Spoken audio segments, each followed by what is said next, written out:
Okay, ladies and gentlemen, welcome to the regular meeting of Tarrant County College District. I appreciate your being here. Since we do have a quorum, I'm going to call the meeting to order. And the first order of business is to have public comment, if any. Do we have any cards? I didn't get any. No comments? All right. It looks like the next one is the presentation of student success, access and success and administrative programs and projects. Madam Chancellor. Thank you, Mr. Greenhill, and good evening to everyone. And again, let me add my thanks to you. May I add my thanks to you for being here tonight. We're so very pleased to see all of you. Tarrant County College has many moving parts, but the one thing that is at the core of our movement is student success. And tonight we are very privileged to be able to hear from the Southeast Campus. This will be our first meeting, a board meeting, without Dr. Judith Carrier, who served so well as the founding president of that campus for the past 15 years. So I am going to deem the presentation that you're about to hear in honor of Judith J. Carrier, from the president of the Southeast Campus in Arlington. Somebody make sure you call Judith and tell her that I said that tonight. But in the meantime, as the interim president of that campus, Dr. David Wells has graciously agreed to serve in that capacity while he continues to serve as the Vice Chancellor for Academic Affairs. So Dr. Wells is going to come now and present the program tonight. Dr. Wells.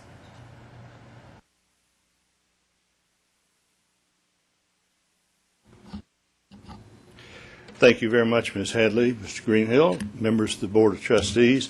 I appreciate the opportunity to be here tonight. I really appreciate the opportunity to be on Southeast Campus. Judith left a big pair of shoes down there to fill, and I've been needing some new shoes, so I've moved right in and taken over. And if you look at the Collegian for this week, you will notice that the majority of the press in the paper was about Southeast Campus, so I've already had an effect down there. Of course, I owe it all to Dr. Carrier, and especially this presentation this evening really is about programs that began under her watch. And so I appreciate the dedication to Dr. Carrier. One of the hallmarks of the American Community College movement, if you really are a student of it, is its focus on, an absolute focus on community service and connecting what we do with the needs of the community. A lot of times that takes the form of continuing education programs, of workshops and seminars that are provided through different offices of the institution. But I think that probably in the best of circumstances, community college is meeting the educational needs of the students that then allow the students to help meet the needs of the community is the best measure of what we do.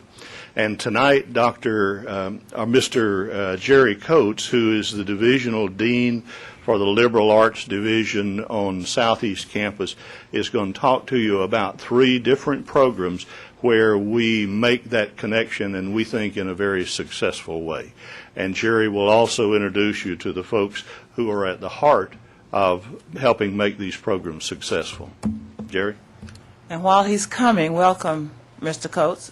Look at the beautiful picture. They put all these beautiful pictures up for me, actually, but this one is the garden on Southeast Campus right outside the library area. Is that correct, Jerry? That's correct. That's correct. See, I thought I had that one. Absolutely beautiful. We appreciate the beauty. Well, thank you, and thank you for the opportunity to talk about Southeast Campus tonight, board members and our Chancellor. And really, my first duty is to say thank you to you, Chancellor, for giving us Dr. Wells, because, I think that we were all going to miss Dr. Carrier, but on behalf of the administration, faculty, and staff, I think we've been all very impressed and pleased and very grateful to have him on campus and listening to us and taking care of us. So thank you. I'm going to talk about Southeast Campus tonight, and probably, when you think about a community college campus, one of the things you think about is, well, how big and how many programs, and, if that's all you need to know, I can give you those statistics. How big? We are 43 students, less than 15,000 students on our campus. And, that's a lot of people. And that was, by the way, as of this morning's count. We are literally 57 students, and we have almost 5,100 students in math, and just over 4,900 students in English, and 1,900 students in speech. And we have 3,700 laboratory enrollments, primarily due to the fact that we have that brand new laboratory building. So thank you very much for that. For all those things, for all those terrific numbers, I don't think that's what defines a community college. What defines a community college is how well we serve our community. And that's what Southeast is about. So we've titled tonight's presentation, Southeast Presents Connecting Curricula to the Community. What we do on campus, what we teach in campus, and everything we like to think that we do inside and outside of classes, we inexorably connect always to what we do in a community. And so I'm going to talk about 3 specific programs in just a few minutes tonight. The first one I'm going to talk about is the VITA program. And everybody wants to say VITA. No, that's not right. We call it the VITA program because that's what the IRS calls it. That is the Volunteer Income Tax Assistance Program on our campus. It is supported by the IRS. And what it entails is free tax preparation for folks who make an annual income of less than $50,000. So probably only the teachers in the room qualify. You're excused.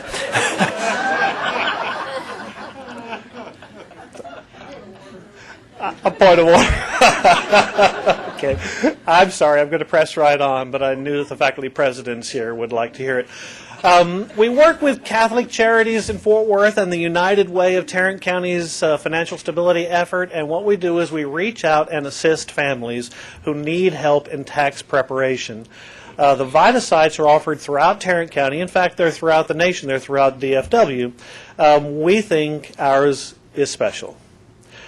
Here are our enrollment statistics for our accounting programs, and they look good because we've been progressively increasing our numbers and increasing the number of sections and increasing the number of accounting certificate that we have completed. What's really important for the VITA program is that we're reaching out and we're touching our community in a very direct and very concrete way. Our students benefit from the VITA program in a number of different ways. They get free basic training from the IRS. We have IRS trainers who come in and help us learn how to prepare tax returns. We get free training on TaxWise software. This is the software used by the IRS. It is software training that all IRS trainers by law now have to have. They get certification. If you're going to be an official preparer, you have to be certified. And our students who go through and present become certified tax preparers. They get real-world experience. This is not an experiment. What they're doing is they're looking at real human individuals who live in our corner of Tarrant County, and they are looking at their financial records, and they're preparing their actual IRS tax statements.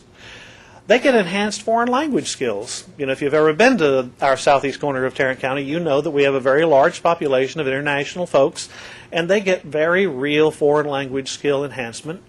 They get resume experience. They have something that they can put on their resume as folks who like to experiment in the world of accounting.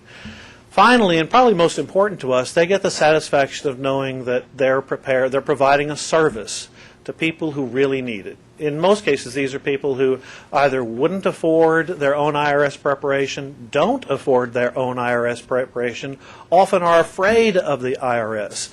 And so the leader of our program, Karen Hahn, is someone who believes really passionately that what we're doing is providing a service for the community and teaching our students not just how to prepare IRS forms, but we're teaching our students how to connect directly to the human lives that live in our environments. Karen Hahn is not here tonight, but her dean, the interim dean of Business and Technology, Jesse Hill, is here tonight. And Jesse can answer any questions that you want at the end of my presentation. Welcome, Jesse. the VITA sites around Tarrant County, of the VITA sites around Tarrant County, we have 2 in our district. And here's your plug for Trinity River, Dr. Fulkerson. Both Trinity River and Southeast have VITA sites. We had 11 student volunteers, and they completed 65 returns. Now, again, if the numbers look small to you, put behind each one of those 65 returns a face, a family. Understand that of those refunds that we filed, those are the end product of a long series of consultations that, in fact, the many student volunteers who work with folks will often just give them little bits of advice. They'll give them, they'll prepare part of the form. They'll talk about the legalities of preparing their tax form, so that, in fact, we see many, many more folks than just the 65 refunds that we got back. Volunteers come from the ACNT 1331 Federal Income Tax Individual Preparation course, and they come from our Accounting Society. And again, Karen wants you to know that the Accounting Society has won the Southeast Campus Outstanding Student Organization Award for 2 years running, and I think there's a payoff there.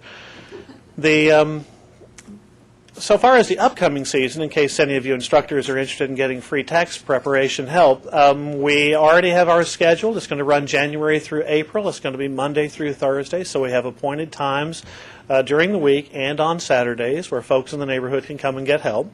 What we offer is IRS certified tax preparation.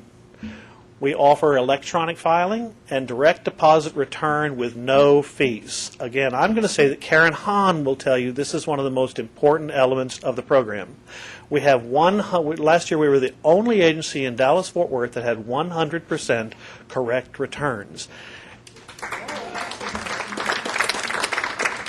And Karen is especially passionate, and I wish she were here tonight to talk directly about this, but she's especially passionate that a lot of these folks, a lot of these families who come to us would otherwise go to tax preparers who charge a fee. And a lot of the people who charge fees don't charge a flat fee, because often these are people who are not facile in the English language. Often these are people who are coming in from international situations, new in our country, and they're not used to preparing their own forms, and they're not used to understanding how those refunds are formatted. And what they do is they accept loans with extremely high interest rates from private preparers. We do this free. And that's really the great benefit of the program to the individual who comes in. They get direct benefits, and we have interpreters, especially in Spanish and Vietnamese, on campus available to folks who come in.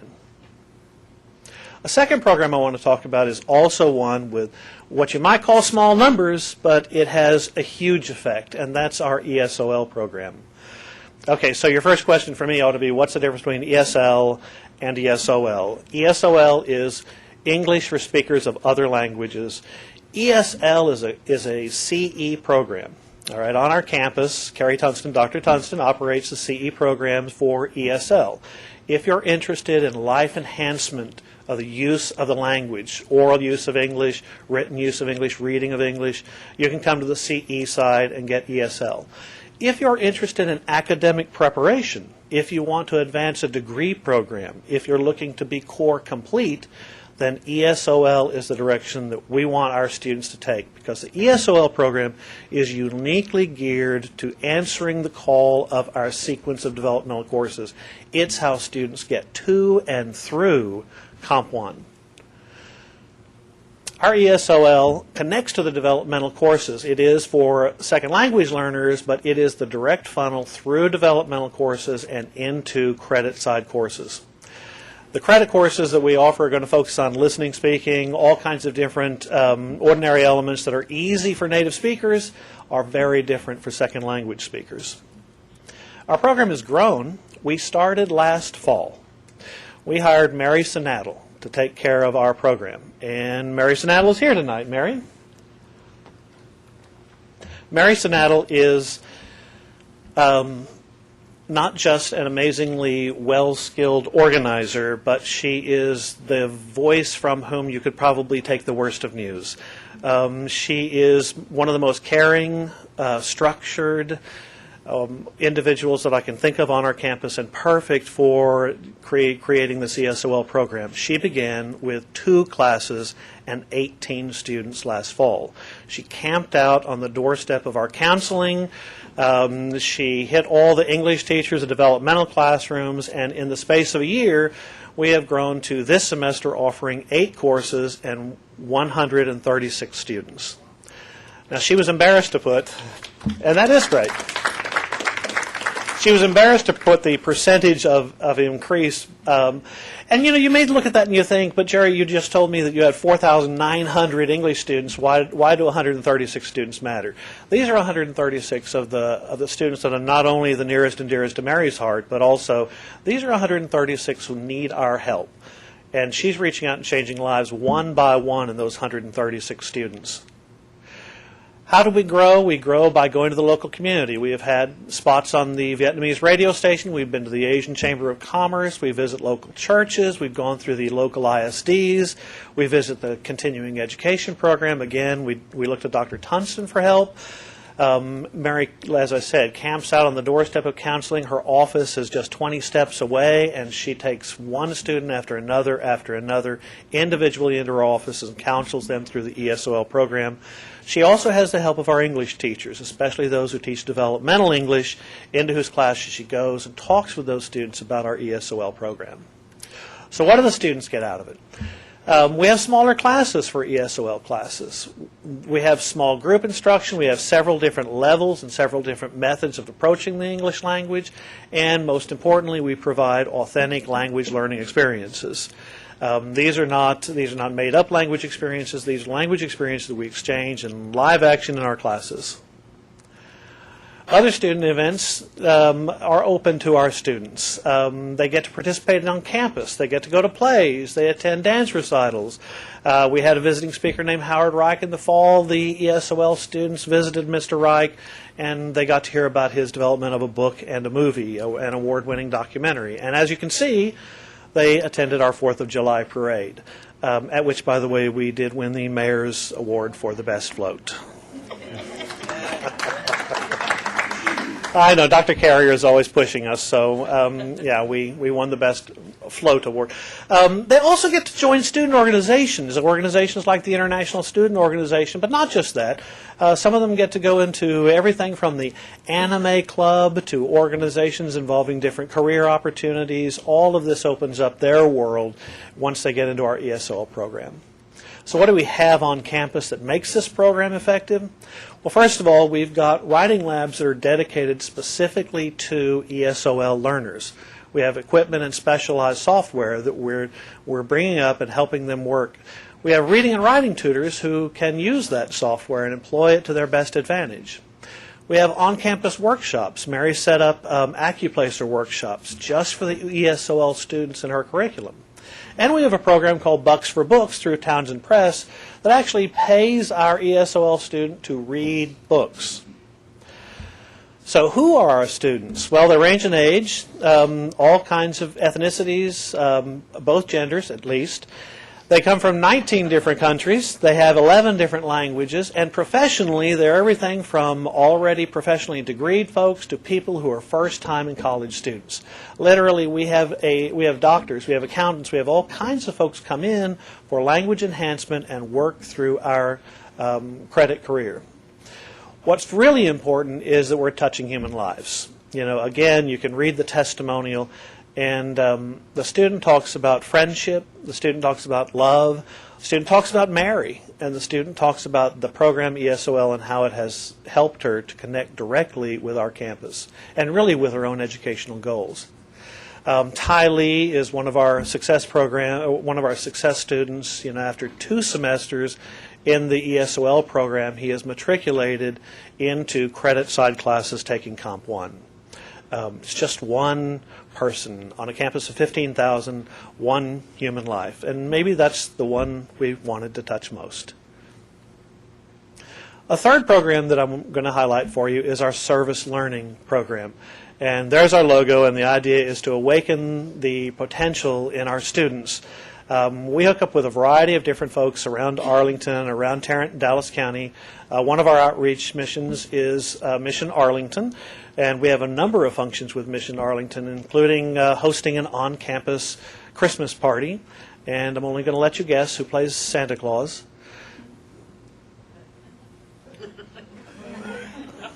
Okay, it's true. I've been Santa Claus for 7 years. Not typecast at all. So what do students get out of service learning? Students become aware of what our community needs, not what we need in the community, but what the community around us needs us to do. They also get to explore their own careers. When they choose a service learning experience, they get some kind of career advancement. It's always in an area where they want to explore. It also, of course, has to maintain an academic standard. So we go through our instructors, and it meets the instructor's course requirements. The instructor builds the component into the course, and then the folks like Gina Malloy help us match those. And Gina Malloy, who helps run that program, is here tonight. Gina?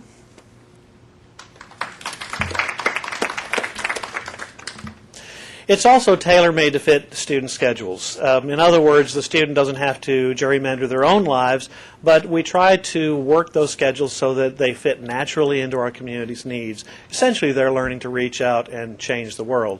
And you're thinking, but most campuses run a service learning program. What makes Southeast different? What makes Southeast a little different is our learning fair.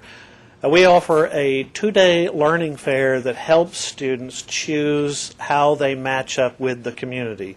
We offer a variety of different experiences with folks like Big Brother or Catholic Charities, and in fact we have just concluded our 2-day fair. For 2 days, students have been able to walk around in our main commons, and they've been able to see the types of agencies that we link up with, and they've been able to see not only the opportunities that they have, but also the ways that they can connect with the community. We allow them to essentially explore all these agencies, and they're kind of astoundingly diverse. Everything from the Arlington Public Library for folks with English majors or history majors to Traveler's Aid for folks who are in our hospitality management programs. Essentially, they're ways to help become engaged and collaborate with what the community needs and wants. And I'm going to point out a couple of pictures in the photo, a couple of folks in the photograph. The two teachers in the middle of the photograph in the upper left are Sharon Wettengell and Rock Calloway, two of the most terrific instructors we have on campus. Sharon teaches psychology, sociology, and they are, along with Gina, really the heart and soul of what we do in this program. Students learn, as the testimonial says, to become involved with the community, and don't be scared of the T-shirt. The After Dark in the Park was one of our outreach programs. And they learn what the volunteer experience is really all about. There are 21 faculty engaged, 268 students. We have almost 2,700 hours of student service that roll through the program, with 95 different agencies participating in our student learning, student service. And essentially, you can read the quote, students who work with projects like Safe Haven of Tarrant County understand that they're not only changing their own life, they're changing lives of people in the community. And we like to think that that's what education is about on our little corner of Tarrant County. Do you have any questions? What marvelous programs.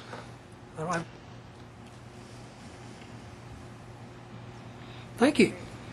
Well, thank you for the opportunity. Thank you very much, Gary. Southeast Campus. I know that you wish you had had time to highlight at least 15 more programs that are just as exciting. So thank you, all of you Southeast Campus people. Thank all of you for all the great work that you do. And I have empathy with being Santa Claus. I do that for my law firm, and being Santa Claus is a very, very hot project, especially, well, with the kids. Anyway.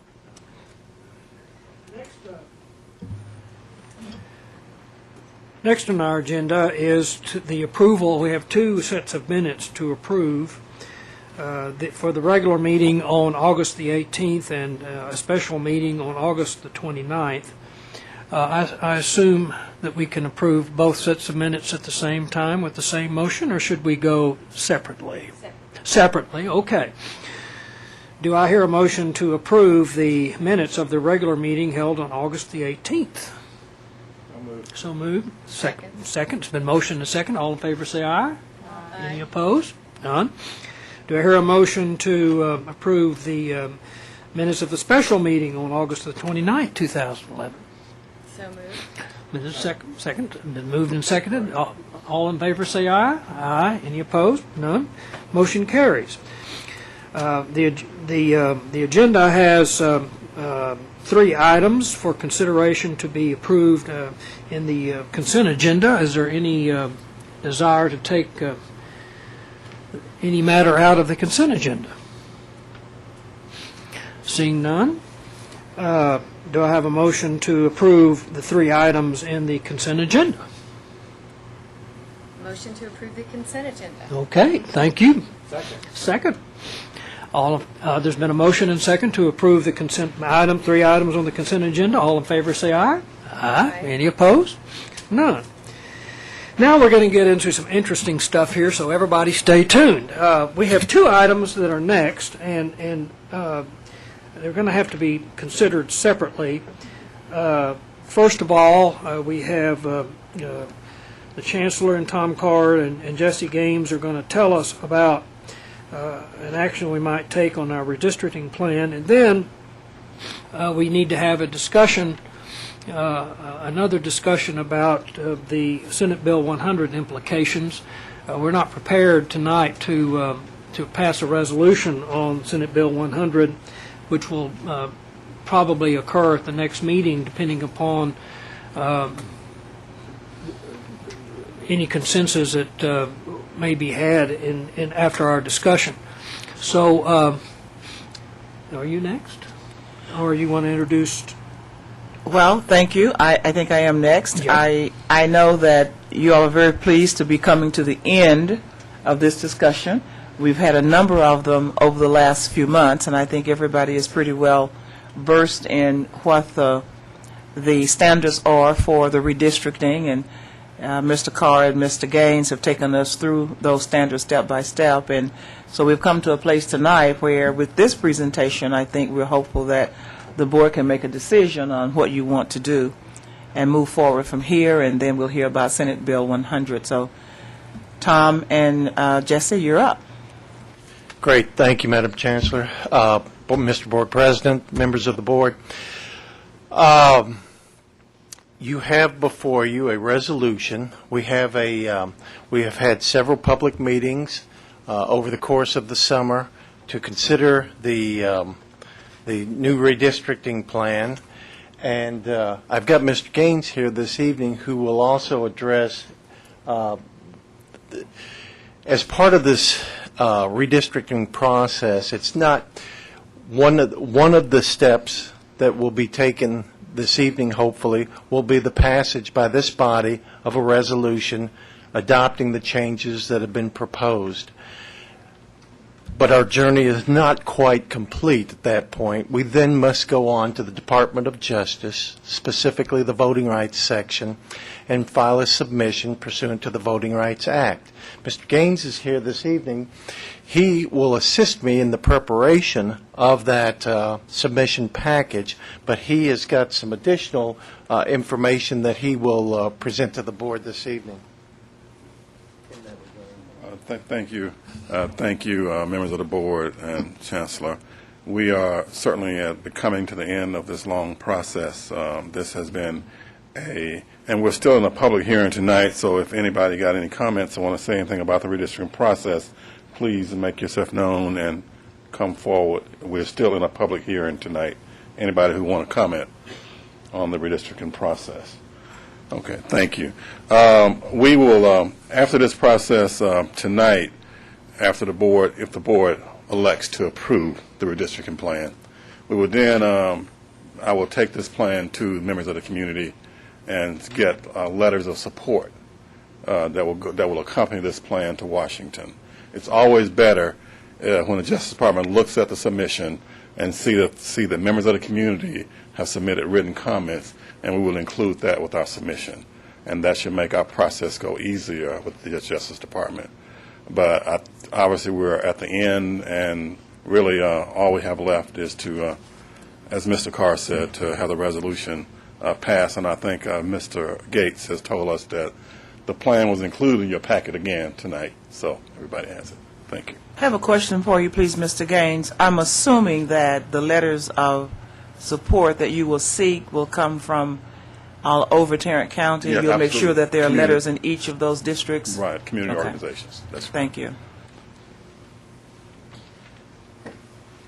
You have before you a resolution that I prepared, and I would recommend that this body consider it and adopt it. Thank you very much. Any questions for I have a the question. people? Yeah, go ahead. I have a question before I make the decision whether or not to make a motion. It details a year and 2 dates, 2012 or 2013. So I want information as to when will the decision be made about what year it will be, and on what basis will that decision be made? Well, to answer both of those questions, that decision will be made by this body here, and probably at your next meeting, either at the end of September or October. Depending on the issue is the issue that we are dealing with regard to Senate Bill 100.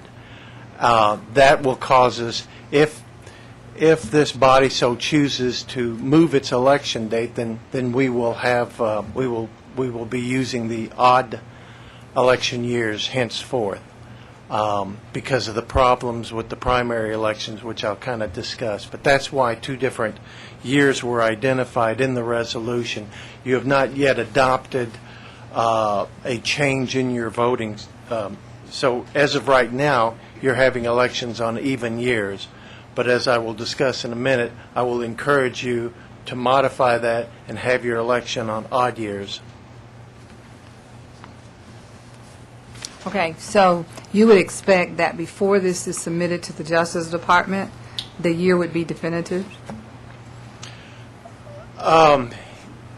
Yes, probably so, because we will have, before I submit it, we will have, this body will have voted one way or the other with regard to future elections.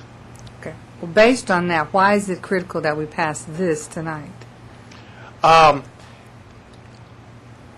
It's not, it's, the only aspects of it being moved along is it gets me the opportunity to get started. I have a short window of opportunity to present the package to the Department of Justice. Mr. Gaines needs to get out amongst the community and get the letters of support.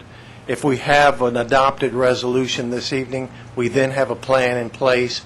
We have then he can in fact obtain the support amongst the community, and this package can go out mid-October. You might not vote with regard to the specific election date until mid-October.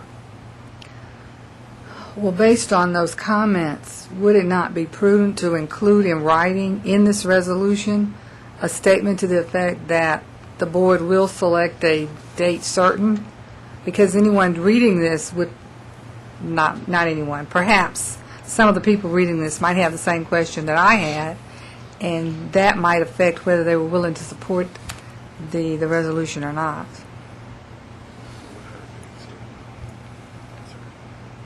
I asked the question to Mr. Carr before this meeting. I was prepared for us to discuss voting on that tonight, but we do not have a resolution that he needs to prepare. I would expect, my intention would be to bring that resolution, depending upon, Mr. Carr's position was he wasn't real sure where we were going, whether or not we were going to go for even or odd years. If he can understand what a consensus might be on this issue tonight, he would prepare a resolution to be in accordance with that with that consensus and make a resolution accordingly. Or, of course, he could prepare both ones, but he does not have a resolution tonight, so we can't vote on it tonight. And another consideration, I think, is the fact that we're going to be talking about it later. We have a succession plan that your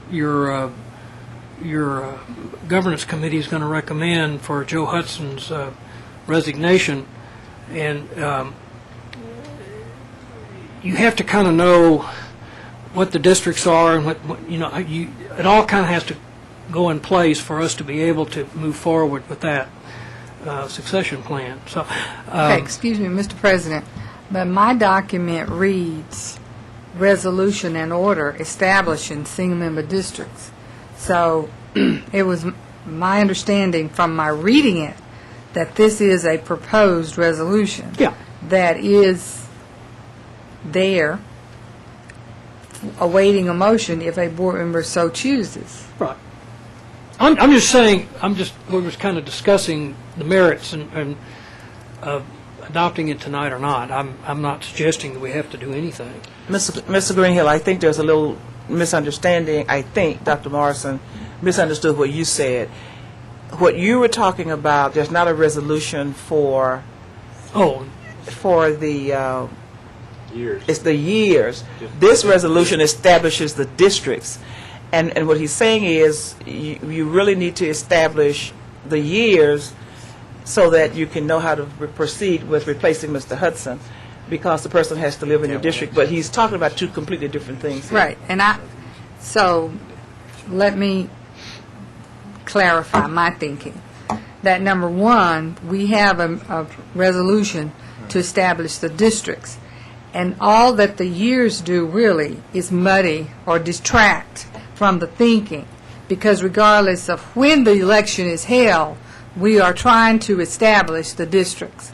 And my simple suggestion was that rather than simply have it there with one year or the other, there should be some asterisk or explanation that in this document that specifies that the board at a future time will determine the voting year, but whatever the voting year is, the districts would be as we're voting to establish them. Would that not be appropriate? That could be it, but how about if we approach it this way, Dr. Morrison? Why don't we put this, we just kind of hold this resolution up for just a moment. I can talk about Senate Bill 1. This body can then pass a resolution instructing me to draft a resolution to be presented at your next board meeting. We can then amend this resolution to the appropriate language by either striking the even dates or the odd dates and pass this resolution as amended, and then we can address a full written document with regard to the election years at your next meeting. In other words, let's put this on hold for a little bit. Let's talk about Senate Bill 100 and how it's going to affect future elections. You can then instruct me to draft a resolution modifying your election dates, should you so choose. Based upon that, those instructions, we can then adopt this resolution by amending, by removing whatever dates we need to remove, and we can do that. Certainly. I have no objection to that, because in fact, we could have just taken the year out, because it could have specified future election dates. Right. I instead of didn't a want day to or a year. presume anything when I drafted this resolution, therefore I left it open. Your board policies, and there'll be other things that we'll address specifically when trustee elections are up, but to make this resolution more clear, more clean, I'm certainly in favor of making the appropriate amendments by striking one of the years Okay. out of each of those No idea what you're talking. subsections. That's fine. Yeah, I know.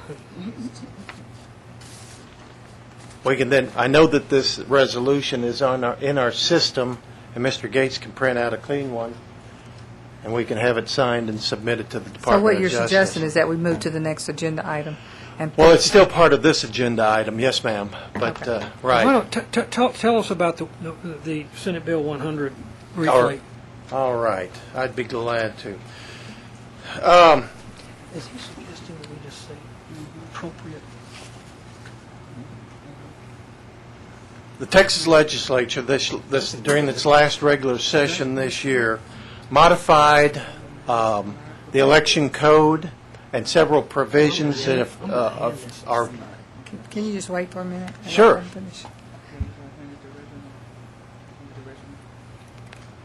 Excuse me, go ahead. No, I'm sorry. that's all right. I thought Dr. Morrison wanted me to hold up there.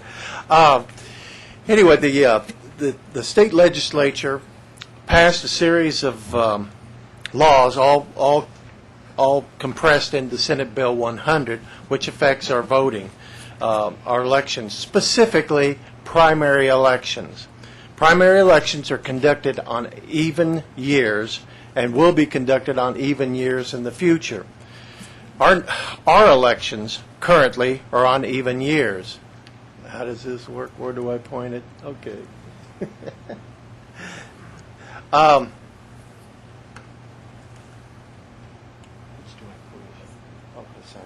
thank you.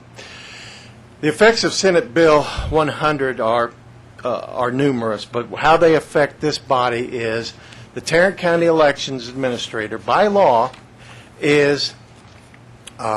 has to provide election services to the entities for which it serves. Tarrant County College is one of those.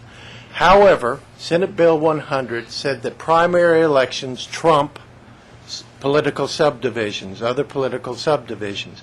And basically, in even years when he has got the Republican Party taking up half of his equipment and the Democratic Party taking up the other half of his equipment, that leaves no equipment for the rest of the political subdivisions in the county. It also uses up all his manpower. As it is right now, the primary election, which will be held in late February or March, they will have to wait basically 45 days and conduct the runoff election.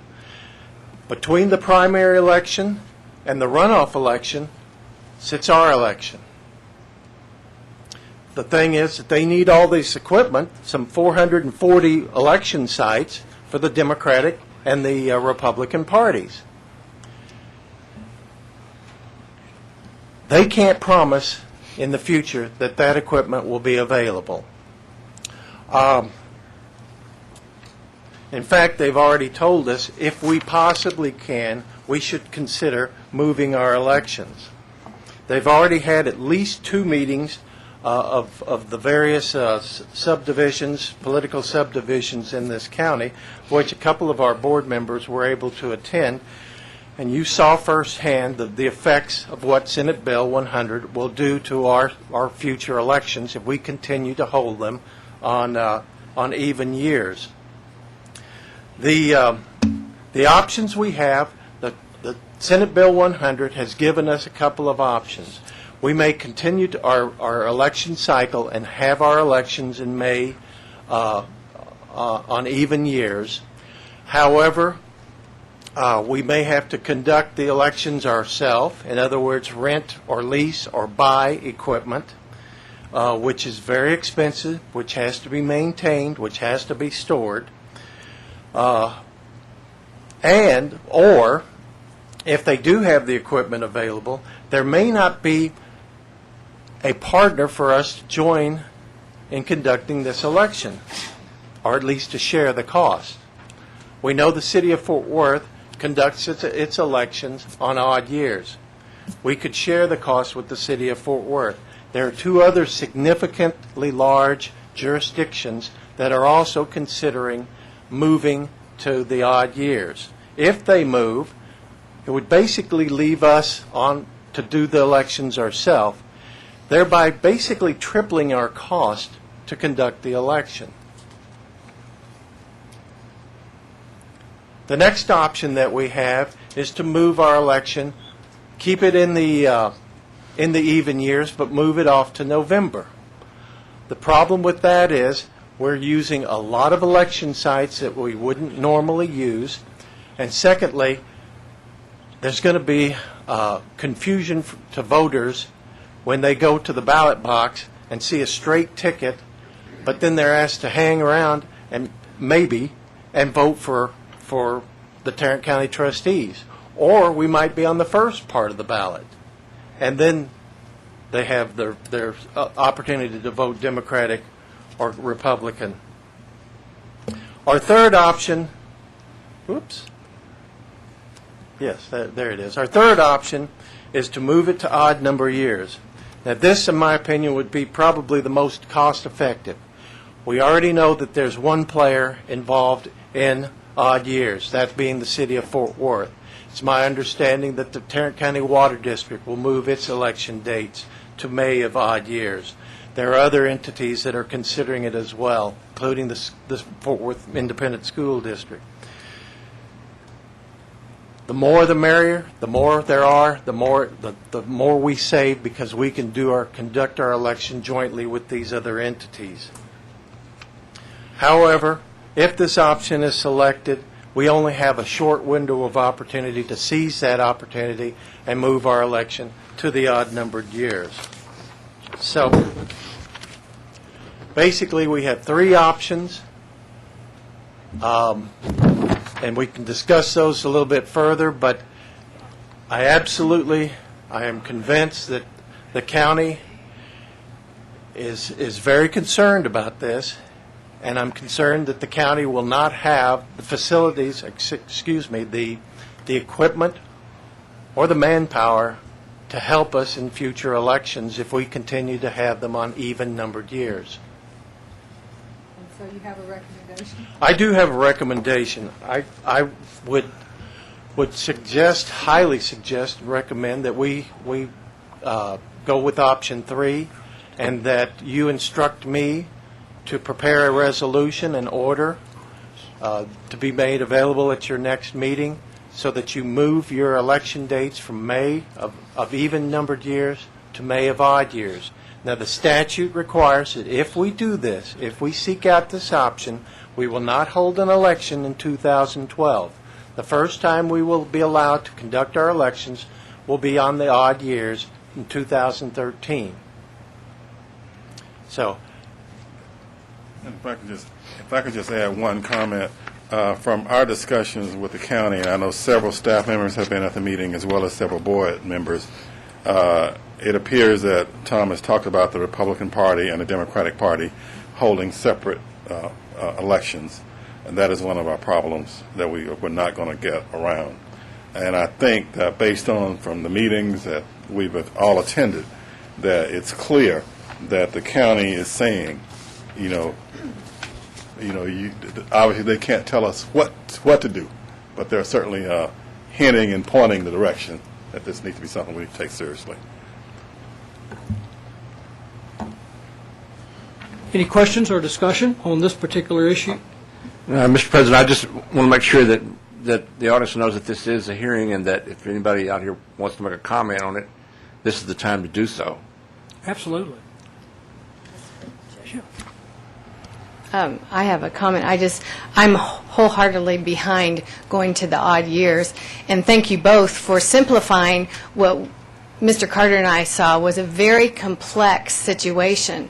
I think one of the situations is, for us, cost. We have 400 polling sites, and it would be an exorbitant figure for us to do on our own. The other issue is voter fatigue and voter confusion, not only because we'll have new districts, but also because we're nonpartisan, and we need to remind people of that. And so that in itself will provide some confusion. And the additional thing is it does add another year to our service as elected official, but hopefully we all are comfortable doing that. So I support that, going to the odd years, and appreciate your assistance in guiding us. Thank you. I'd go along with what she said. I think as well. I think the odd year is the way to go if we're trying to look for a consensus here. I agree with both of you. I agree, but since I am perhaps one who might stand to benefit from this, I don't think I should make the motion. But if either of you would kindly do that. You're not really looking for a motion. You've got a consensus now, if we get on that right now, but you do need a motion to approve our new districts, do you not? I was going to suggest, I don't know if you're still Yep. object to the resolution the way it is? No, I didn't object. I simply wanted to clarify. Oh, okay. And it would be my preference that we do have a motion to change, because we're actually changing policy, I believe, that the election would go from an even-numbered years to odd-numbered years, and then change the other election. However we do it, I just think you all have made it abundantly clear to me. I know you've taken great pains. I appreciate the detail which you've explained, the new state law and our obligations in order to help meet it and be a good county citizen. So I'm on board, and I understand, so I'm ready to get it done. Mr. President, you need somebody to read that resolution? Yes, sir, and I have drafted some things that you could please ignore, because I was doing my lawyerly job and making something, but here it is. Ms. Marshall, would you like to do that? No, I'd like you to do it. Use your All right. journalistic skill. This is a very long resolution, so we need all this, Counselor? Yes. This may take a siesta time.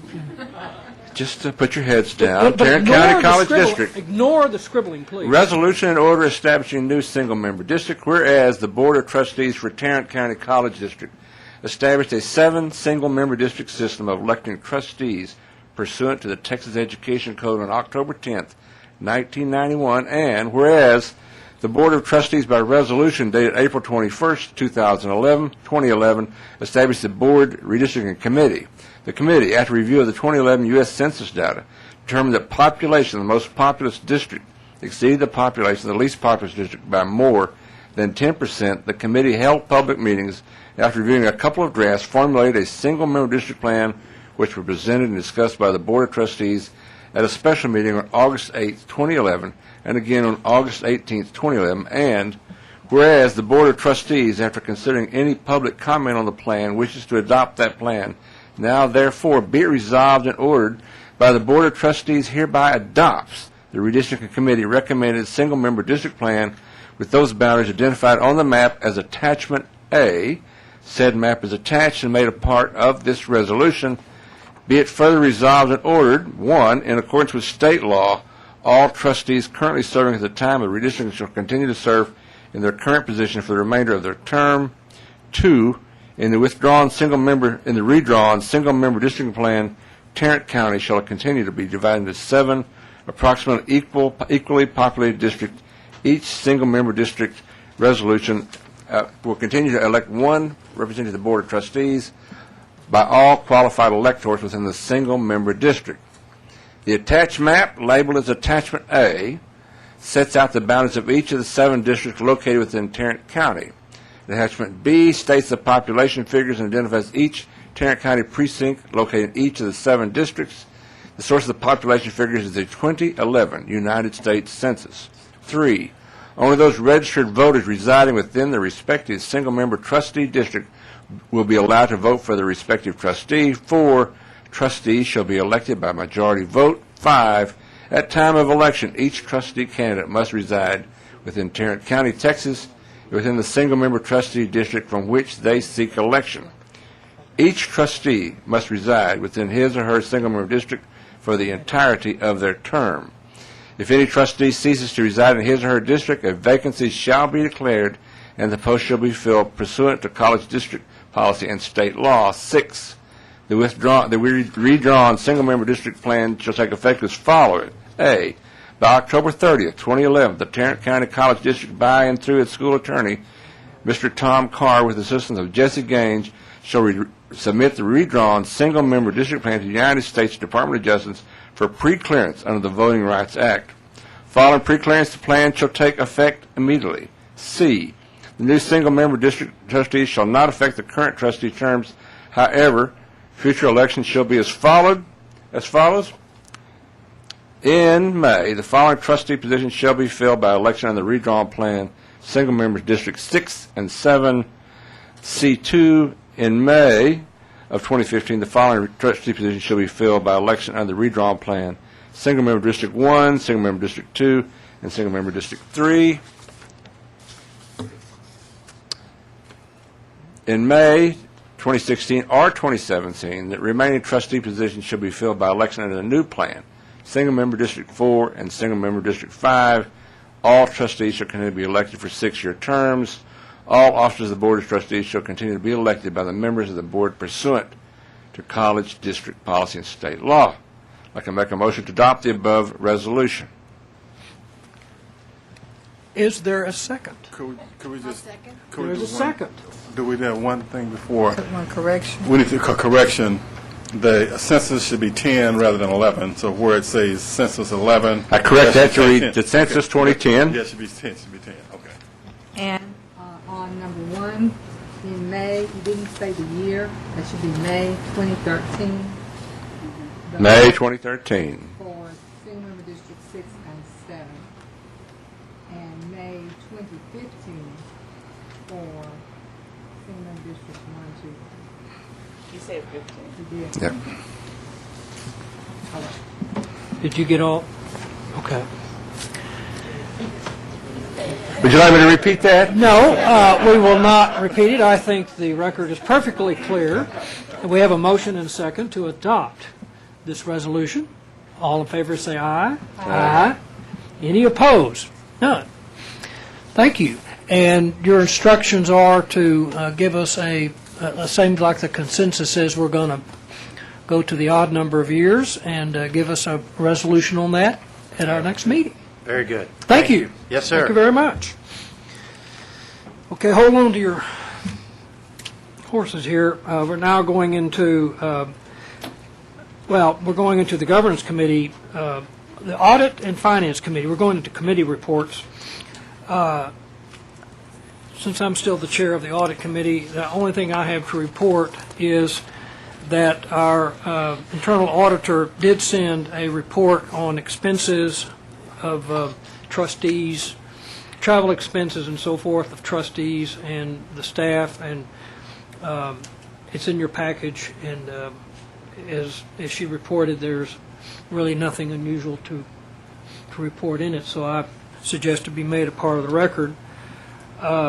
The Governance Committee, as we all know, that Joe Hudson resigned, and his effective date of his resignation depends upon what we do next. And I think that our in-house counsel will explain that in just a minute. What we're going to do now is go into a succession process, the alternatives we have for a succession progress, which Angela is going to discuss with us, which is either an election and have some facts about that, or an appointment, and a process of appointment that your Governance Committee is going to recommend. But Angela, why don't you take us through what our alternatives are when Joe's term officially ends and so forth, and keep it simple. It's not easy. The two options that the Governance Committee was presented with, and which I will present to the full board, is first, there can be a special election for the district. I've been advised that a special election would cost between $27,500 and $83,600, depending on the participation of the city and the ISD. Of course, it'd be lower if others participate in it. Because we're in September now, it could not, another election couldn't be held in November. We'd have to wait till May 12, 2012 for the election of another trustee. That creates a problem where there's a resignation, whereas Mr. Hudson's resignation said that he wished for it to become effective immediately, because there is something called the holdover doctrine, which would require Mr. Hudson to continue in his official capacity on the board, except he could not vote for his successor, which I believe may cause a hardship to Mr. Hudson. Your second option is an appointment. A person appointed by the board would be by resolution of the board. The term would be into the next regular election of the members of the board, which again, we don't know if it's 2012 or 2013, depending on how this board votes on House Bill 100. At the time the position is filled by election for a term shortened to conform with the rest of Mr. Hudson's term, which would be May 2014 or May 2015, again, depending on what this board does on Senate Bill 100. I have placed up a proposal that was developed by the Governance Committee of a method of appointment of a board member should this board decide to go by appointment rather than by election. This evening, we would be ready to go live to accept trustee applications online. The online announcement with the application as a link would include the term of the seat, the governance policies in a bylaw format that I developed. Notice that acceptance of the applications would close within 10 days, September 26, and notice that a background check would be performed. The board would then have a workshop held on September 29th at 6 p.m. to go over the applicants. Each trustee would select their top candidate. The final board workshop would be at 5 p.m. on the day of the October 20th board meeting. The new trustee would be chosen at that meeting that starts at 6 o'clock on October 20th after the public has been given an opportunity to participate. The new trustee would be sworn in at the regular meeting of the board on November 17th. Are there any questions concerning those options?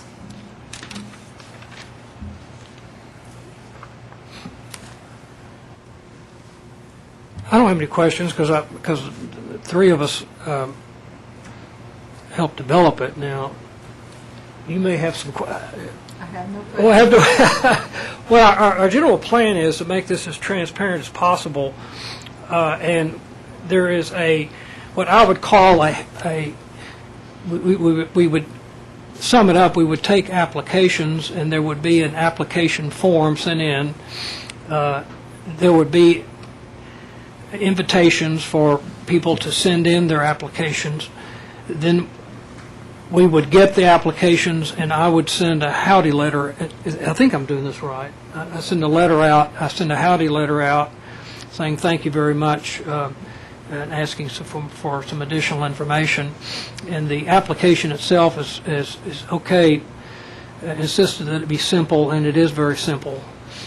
It just says, and by the way, the website is going to have, do we have a copy of the website? Yes.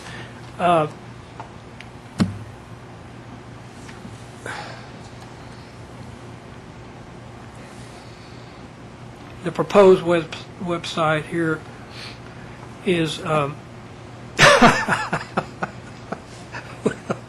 okay. No, I mean the, what we're gonna say, or do we have that on the? No, we don't have it. Okay, I'm sorry. I thought it was. The website's going to have some things on there like please, send in your application. These are this is what we're interested in. The kind of the criteria we're looking at, passion for education, so forth and so on. I think it's going to be. I think it's very nice. Website to invite people to come, and then the rest is up there. And Mr. President, it's not been said, but I'm certain that the print media will also be utilized in this announcement. Yes. Thank you. If I understand your question, yes, it's true. Okay. Do you need a motion, Mr. President, to adopt this? Yeah, let's adopt. Well, no, I think we need a motion to either. Did you poll the board on their availability for the 29th? Did y'all poll the board for availability on the 29th? Yes, we did. Okay. I think I answered. I can't remember. I think the motion that we need to have is to either is a motion to go through the election process or to and a motion to have an appointment pursuant to the process we've discussed here. And I have a piece of paper here.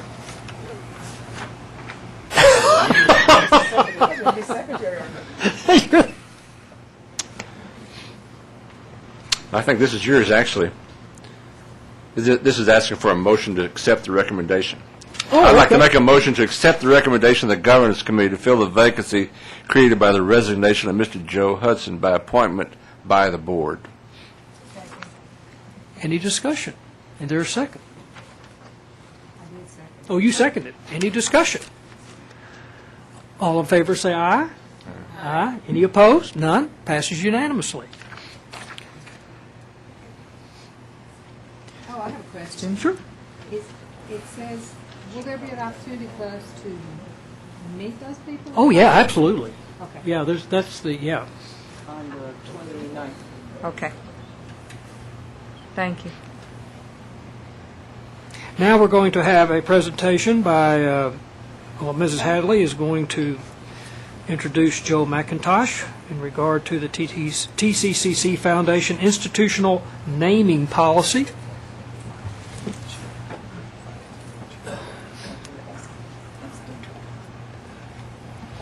Thank you, Mr. Hudson and board members. This will be a very brief presentation. I think we have a little recess going on here. I'm sorry. No.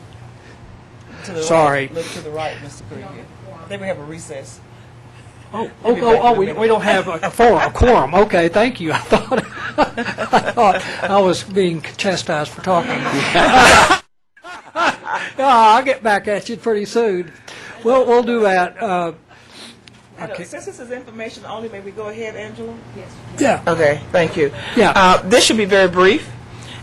We come this evening to ask you to consider a naming policy for people in the community or organizations or businesses or foundations who may want to give the college money but would like to give a lot of money or have their names put on something for Tarrant County College. We've been talking about this. Joe and I have been talking, I guess, for as long as he's been here, because we've talked with people from time to time who have inquired about the ability to have their names put on something.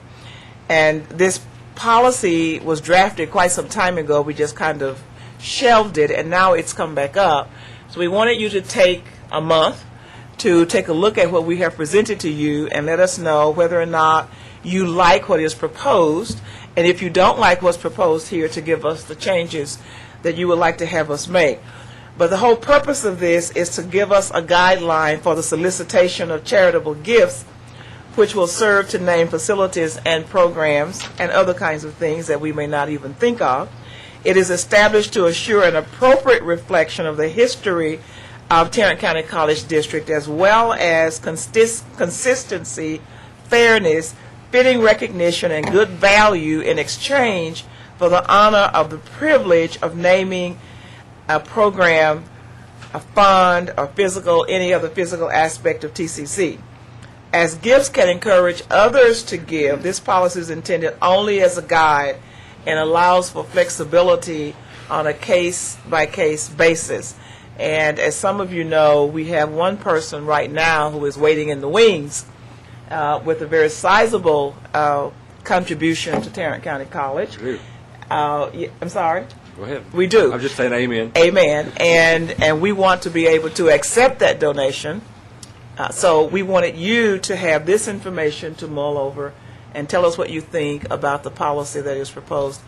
Joe McIntosh tells me that this is common practice. I know it is. I think I told you all about our trip to Overland Park, Kansas with Johnson County Community College District, and everything in that place, I think, had somebody's name on it. Pretty much every room, every building, everything.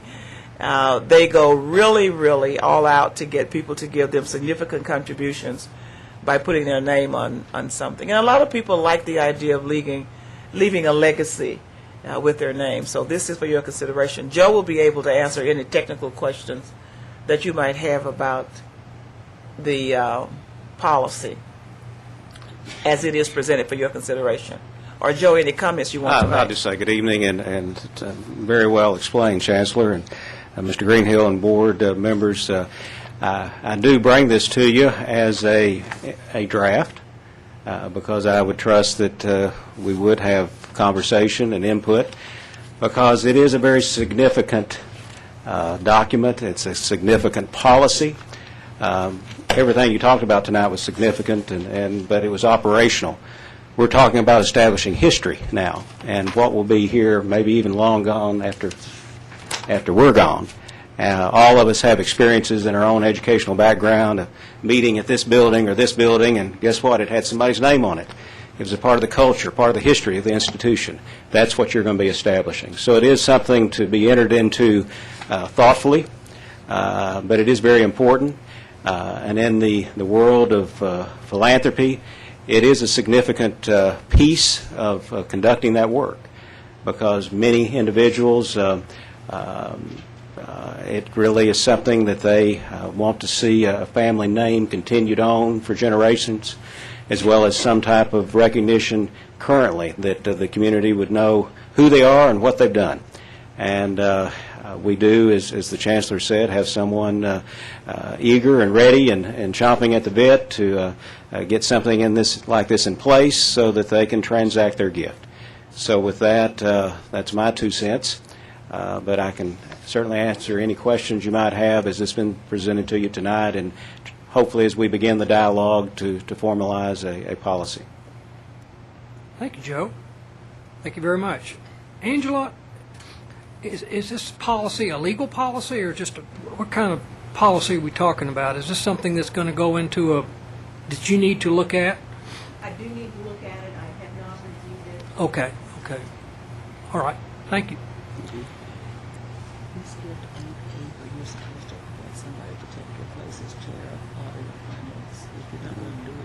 I'm going to table it. Okay. May I take another moment? You With take the another moment. privilege here. I trust you've received in the mail an invitation to come to a very distinguished event to be held on Friday, October 21st. A little river music on the famed plaza at the new Trinity River campus facility for healthcare professions. This is something we're very excited about, and this will be an event to raise money for scholarships as well as to support other programs that enhance student success and the success of the institution. We're most pleased that 5 of the leading CEOs of the healthcare industry of the Dallas-Fort Worth area are serving as co-chairs or honorary chairs to really signify their endorsement of this whole project and their belief in and support for the direction the college has taken. So we're very enthused about that. Also a list of sponsors that's growing by the hour. We're so pleased Mr. Greenhill and his wife are serving as major sponsors for this. Mrs. Hadley and Mr. Hadley are also, and Ms. Appleman and the Vandergrifts are going to be also providing generous support, as well as the opportunities open for anyone. So in this room even, if you'd like to join the growing list. And many companies are stepping forward, so we're looking forward to a very wonderful evening. And if you didn't get your invitation, I've got a few extras here that I'll be glad to supply to you. So that's my extra word for tonight. Thank you, Joe. If there's anyone in the audience who wants to put his or her name on something, you may want to wait until you can give the money now and then wait until next month and tell us where you want to put your name. The price is going up, right? Price is going up? No, we'll keep the price down. Just, you know. All right. Thank you. Thank you, Joe. Can I just ask a question? Yeah, sure. Joe? Joe? I noticed there were single tickets available. Is there a limited capacity, or are we sky's the limit on we're this thing? planning for a crowd of about 300 to 350 people. We felt that will be a... But we'll expand the capacity. We'll expand. We'll have hangers on Absolutely. looking over off of the street. We'll put chairs on the... Dr. Fulkerson, I think we may rent a water barge that night if we have to, put people out on the river. So as many tickets as we can provide, we'll definitely want to do that.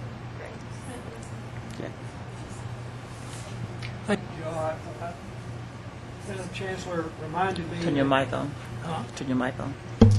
Oh, I'm sorry. Madam Chancellor reminded me that I skipped something on the agenda, the appointment of an audit committee chair.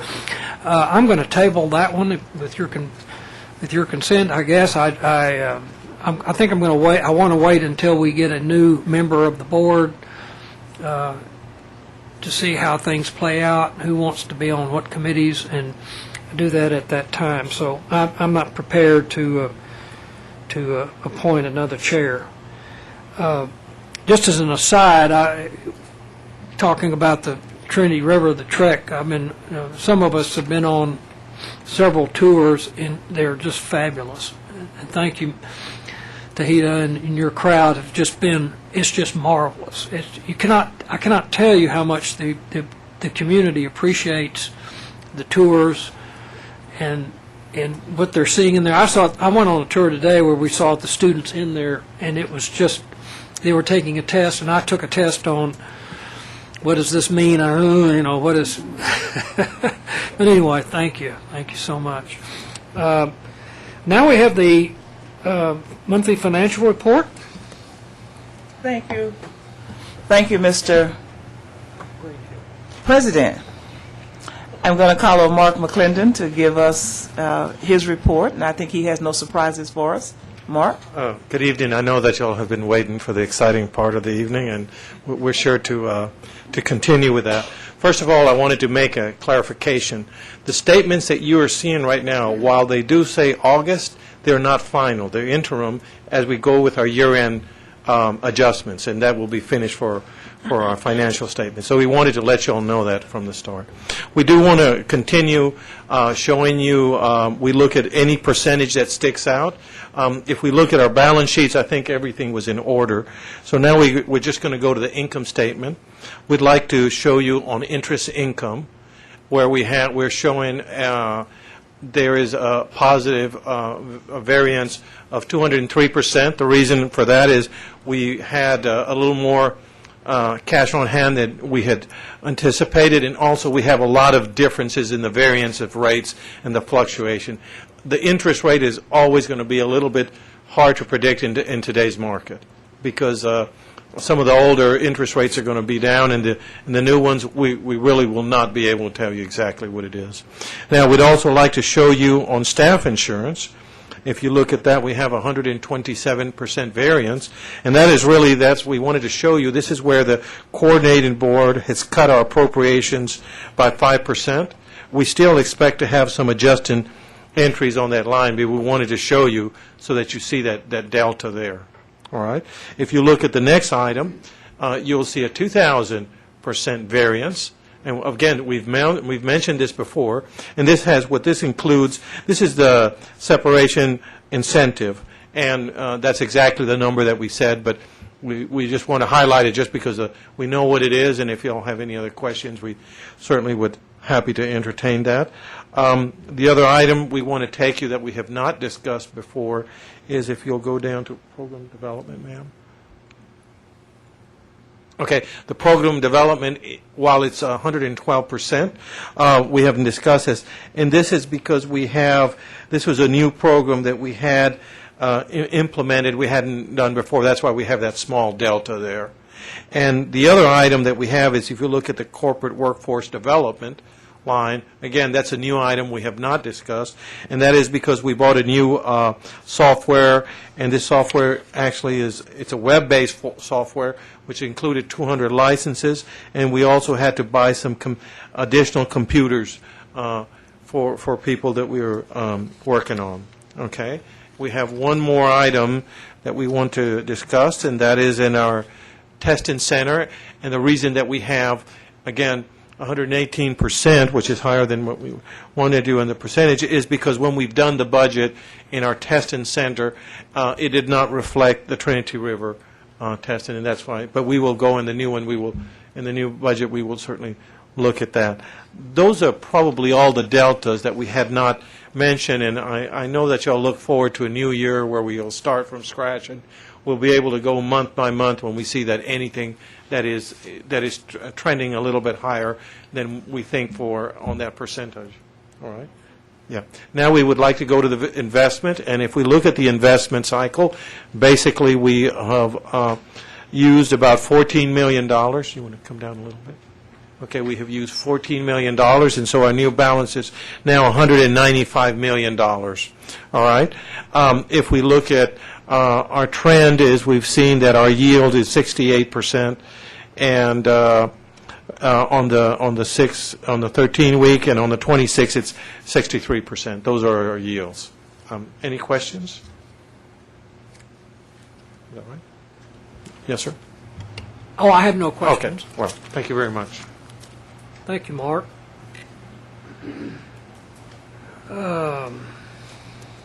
Mrs. Hadley? Thank you, sir. This is another one of the fun times in our program where you get to see the eyeballs of the people who are either new to Tarrant County College District family or those who have taken different positions within the college, and we have quite a few tonight. So as your name is called, the KELT member employees will want you to come up and closer to the microphone and at least say hello to everybody. And I get the privilege of going first. It hardly seems like an introduction, so I'll just call it a presentation. The first person that I want to present, Angela, if you'll stand up behind the microphone, you have to say something. I don't know what you say. But Angela Robinson has been legal counsel for the Tarrant County College District for a number of years. Pretty much all of our employees know her very well, and she now has a little different role with us, and her position is Vice Chancellor for Administration and Legal Counsel. And Angela, welcome in your official capacity as an employee and as advisor to the board and to me and to all the other employees of Tarrant County College. We're looking forward. Angela has a long-standing reputation of being a really tough lawyer who's just gotten us out of a lot of trouble. She gave me a high five this morning, yesterday I guess it was now. Another case that we just won, so we keep winning cases, and thank you so much for all of that. So you want to say hello as the Vice Chancellor and now legal counsel for Tarrant County College. Angela? Well, it just seems like a natural role since my old law firm, Lawson, Ackert & Gamble, has represented Tarrant County College for 46 years, and I represented for 11 years, and it said it all last week when an employee said, "Did they give you an office over here?" And I said, "I'm an employee now," and she had no idea I'd been here 3 days. So thank you for welcoming me. Thank you, Angela.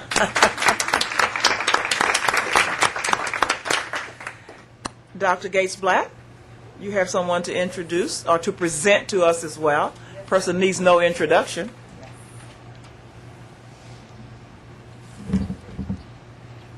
Thank you, Chancellor.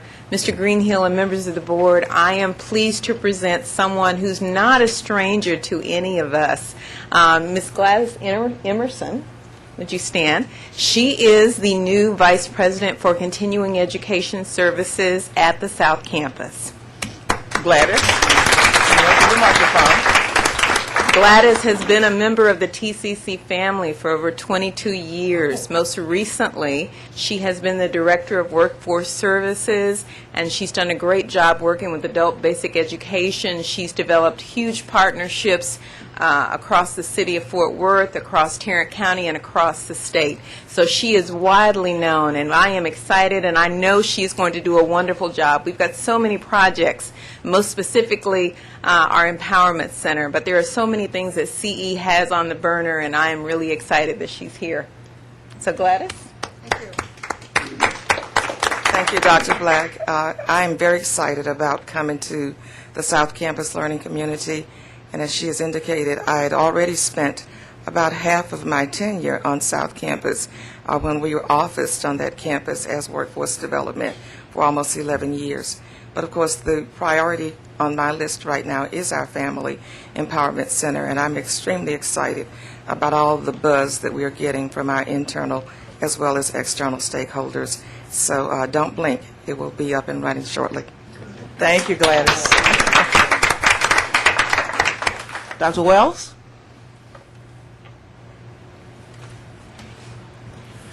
Thank you, Chancellor. More familiar faces in new roles.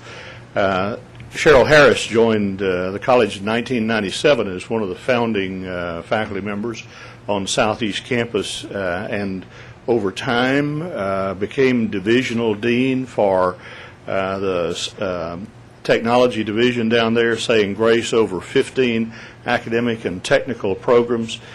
She was the founder of the college's Academy for Math and Engineering, implemented the Text Prep program, a youth-based math and science initiative, and established the first college robotics team while facilitating the growth of the Business and Technology Division from a little over 2,000 students up to over 7,000, and has led several of our programs down there to national awards and accreditation. And she's moving into a new role, not at Southeast Campus, but at the district office, and working for Dr. Jane Harper in the Division of Academic Affairs for the college district. And her brand new role is Director of Program Development and International Initiatives. Cheryl?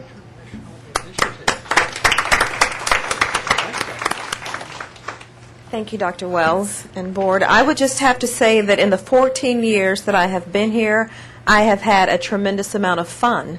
In the 2 weeks that I've been downtown, I continue to have a tremendous amount of fun. I believe in what we do at Tarrant County College, and I'm passionate about it. So I thank you. We're excited to have Cheryl down. We won't be having any fun there for a while. We've got work to do. No, we really are glad to have her join the team down here. There is a lot of work, but we try to make everything we do as much fun as we possibly can. I have one more person to introduce to you, and this is a brand new face for us. Karen Kusler is our brand new Director of Instructional Assessment for the college district. She was a 4-H agent in her previous life, and you'll be glad to know, Chancellor, as you probably already know, that she has been a lean manager for Ohio State University, got certification as a lean manager for Ohio State University, is a Six Sigma Green Belt certified from Oklahoma City Community College, has been Director of Academic Assessment for 14 years and Director of the Lean University for 6 years at the University of Central Oklahoma in Edmond, Oklahoma. Was Assistant Director of the University Center at Tulsa for Oklahoma State University programs, and spent 5 years at the Oklahoma State University campus at Tulsa. Our work here in the institution in instructional and program assessment and making sure that those programs do what we set them out to do is what her piece of business is all about. So welcome, please, Dr. Karen Kusler.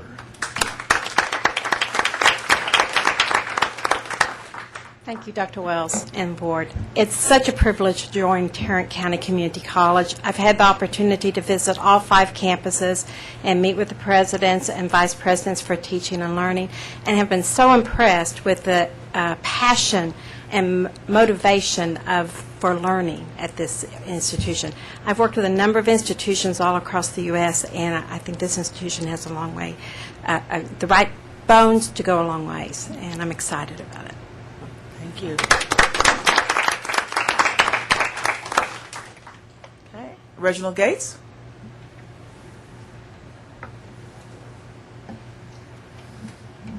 Thank you, Chancellor, Mr. President, and Board. I have the pleasure as well of introducing, recognizing 2 team members that have served the college well. First, Ms. Jacqueline Mackey, who's been involved in public service through higher education and political advocacy for more than 40 years. She's a native of northeastern Ohio. Ms. Mackey earned her Bachelor of Arts degree in English and Biology from Michigan State University and her Master of Arts with additional graduate study from Eastern Kentucky University. Jackie joined the TCC family in May of 2007 as the first college-wide Director of Grant Development. In the past 4 years, she's developed the TCC Office of Grants Development and now Compliance to a skilled team of actually 6, personally leading or facilitating various collaborations to procure over $6.5 million and external resources for the TCC students, faculty, staff, and community partners. We now welcome Jackie to her new role as Associate Vice Chancellor for Grants Development and Compliance, where she will lead the college's expansion of its capacity to obtain and manage additional public grants resources in support of our Vision 2015 strategy. Ms. Jackie Mackey.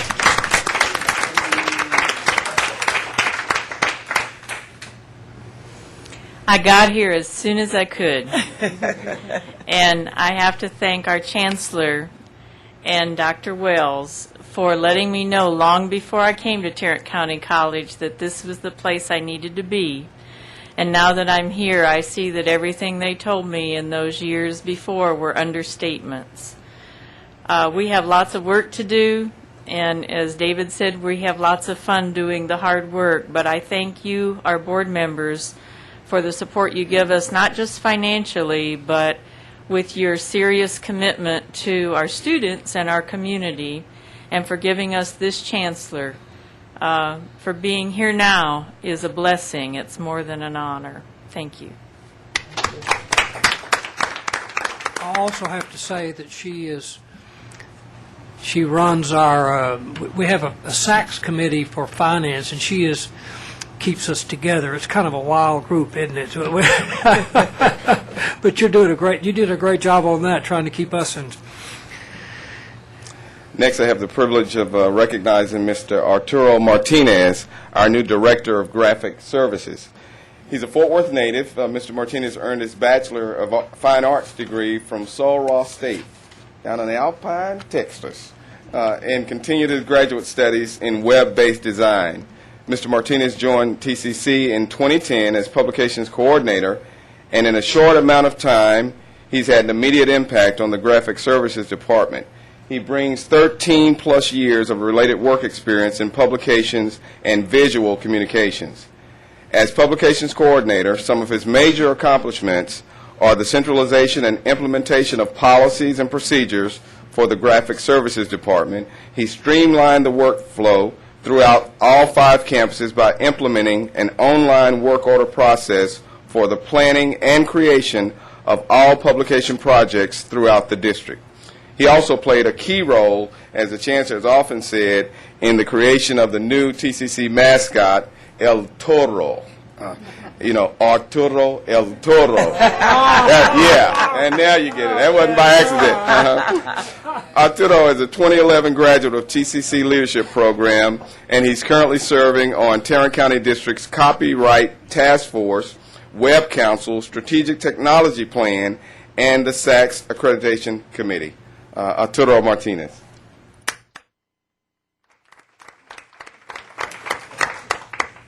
Chancellor Haley, board members, very excited to take on this new role as Director of Graphic Services. I look forward to working alongside Mr. Gates and his department, and I shall make every effort to continue to provide great service to the TCC community.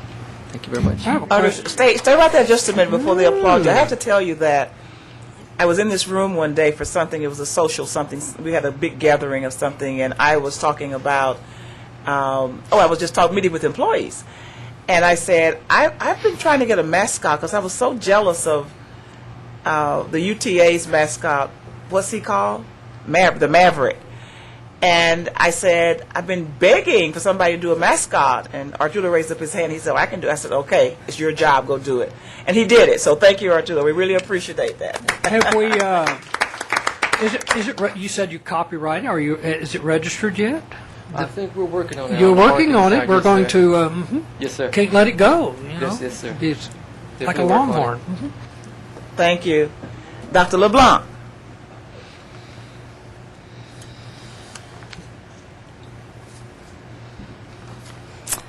Thank you, Mrs. Hadley, Mr. Greenhill, and board members.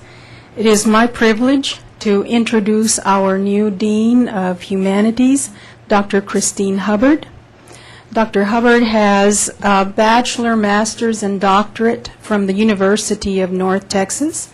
She has been a professor at the University of North Texas, at UTA, and also at 4 of our TCCD campuses.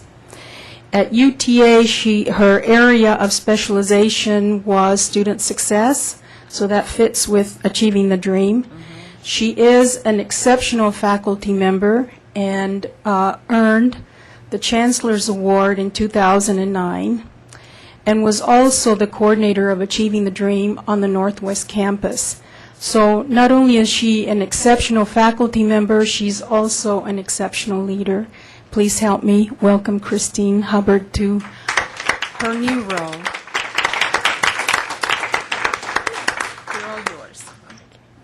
Well, I'm very glad to be here, and as Dr. LeBlanc mentioned, I am one of those that you have grown from the beginning. I actually attended TCC back when it was TCJC, and then taught on three campuses as an adjunct, and then have been on Northwest Campus. Now it's my 10th year. And I've worked with many of you on the board in the past, Mr. Carter on the Northwest Campus Creative Writing Conference, and then more recently in a visioning session, and with Mrs. Appleman in Achieving the Dream. I look forward to working with all of you closely in the future and serving the district. Thank you. Thank you, Christine. Mr. Gary Smith is standing in for Dr. Larry Daughtridge tonight, and he has 3 people to present to us. Gary, thank you for being here. Well, thank you. I would give a report on Dr. Daughtridge this afternoon. I was telling some group over here this afternoon Dr. Daughtridge called to see how things were going, and he told us that he fell off of a ladder yesterday. It wasn't a big fall. It was just about 5 steps, which is not big for us since we didn't fall. It depends. Everything's relative. But Joe Jernigan, you'll be happy to know we told him that when he gets back, he has to do element K, slips and falls at least 3 more times. That obviously he failed that course, so we will take care of that. Again, Ms. Hadley, thank you, and Mr. Greenhill and the board. The first person I'm going to talk about just very briefly was not able to be here tonight, but I did want to go ahead and mention her. It was fitting. Her name is Condoa Parent, and that's why she's not here tonight, is because she's being a good parent and had other obligations that she needed to take care of. But Condoa is our new director of counseling on the Northeast Campus, and she has come from us to us from a college up in Grayson County up north of here. The thing that I want to mention about Dr. Parent is the fact what's really been good is that we have had just tremendous people coming and talk, the faculty, the department chairs, the deans coming and talking about what a wonderful person she is and how easy she is to work with, how well she interacts with the faculty and just all components of the college. So we're really excited about her being here because she is really a very, very wonderful person. The second person that we have tonight is Dr. Jackie Washington. Jackie is another one of these that's been around Tarrant County for a while. She was director of continuing ed on the Northeast Campus, and now she is the vice president for continuing ed on the Northeast. She has recently received her PhD, and when Jackie got the job, she hit the ground running. I mean, she is a ball of energy. And you better get out of the way. You're going to be run over because she doesn't let the grass grow under her feet at all. One of the things that she's done very, very well is, as you know, we've started the new Haltom Center. And Jackie has taken the lead of that. That's really a great situation where we are involved in the community. And I don't know if you've had the report or not, but we've started offering for the first time this fall. We moved in and we've offered computer science, a computer science course. We've offered developmental math, and we've developed developmental writing. And we have had 111 students, which we were extremely pleased that we've had that many students at the very beginning. Jackie has been involved. In fact, I think yesterday or today she was dealing with broken air conditioners. So she does everything. She only has one deficiency, Mr. Greenhill, which you will appreciate. She is an Aggie, but we still like her anyway. So, Jackie, we're glad to have you.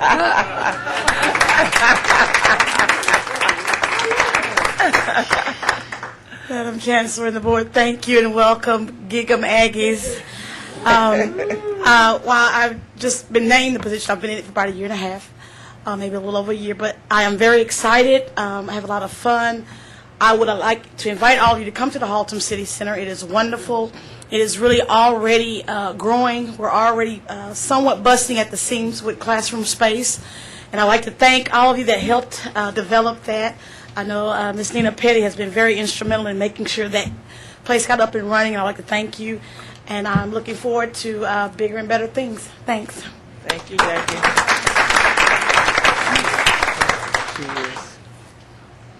Our last person is Julie Dennis, and again, this is Julie is another person that we sort of feel like we've reared Julie. She's been here a while. The thing that's so nice about Julie is I've never ever seen Julie without a smile on her face. Doesn't make any difference what all is going on or what it's been. Julie can put a smile on all of it, and I think that Julie is taking Jackie's place, and both of those people, I must add, know exactly what to do because Troy Vaughn trained them both. And you can't get any better than having the training from Troy Vaughn, I guarantee you. But I think that the best thing that, or I guess it's the best thing that Julie does, anybody that can corral college for kids and do that and still keep a smile on her face is a very, very special person. I have tried to get them to convince them to move it all to Haltom City, but I haven't been successful on that. But Julie, we're very, very glad to have you. Thank you, and I'm so glad to be here too. I've just been here for a little over 2 years, and I came from the University of Houston, where I was there for a long time. But just in those 2 years here at Tarrant County College, I have worked with the most fabulous people, worked for the most fabulous people, and just have had so many wonderful opportunities. I'm very excited about what we're doing in continuing education. Northeast Campus is buzzing, and we're very busy. So I'm very excited that I get to continue to be a part of that. Thank you.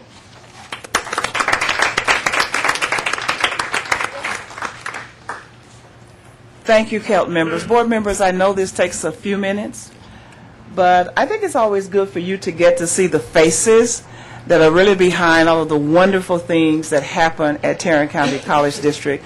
And it also gives us an opportunity to give a very special kind of welcome and thank you to these employees. You see that we tend to have a pretty good mix here at TCC of people who move up through the ranks and those who come from the outside.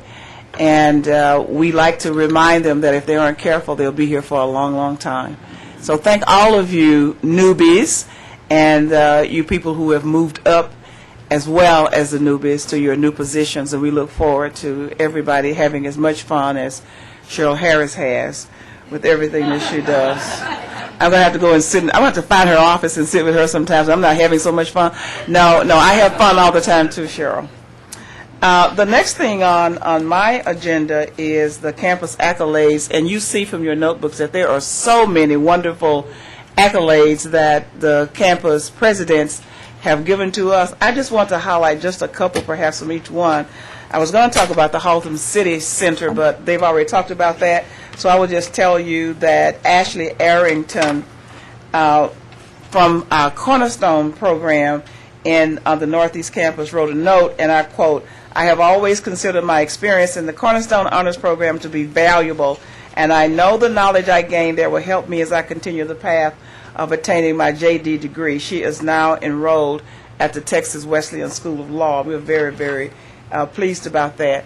And then the other thing I wanted to point out from the Northeast Campus is the fact that they had the continuing education and the Division of Humanities and Science Technology partnered to provide a summer bridge program. Pretty much all of our campuses have some kind of summer bridge program, but what I wanted to point out on this one is that they had 85 students registered for the program, 53 of them actually completed all parts of it, and 30 of those were TSI complete at the end of that. That's just an example of what we can do by reaching out in the community to those students who fail that college entrance Accuplacer test. Work with them for a few weeks and get them ready. So Northeast Campus, hats off to you for that kind of improvement for our students. On the Northwest Campus, I wanted to point out the very first one in your book, the Burleson Fire Department recently made a successful rescue from the top of a 750 radio tower, and the rescuers were trained by none other than the Northwest Campus Fire Service Training Center instructors just prior to their rescue.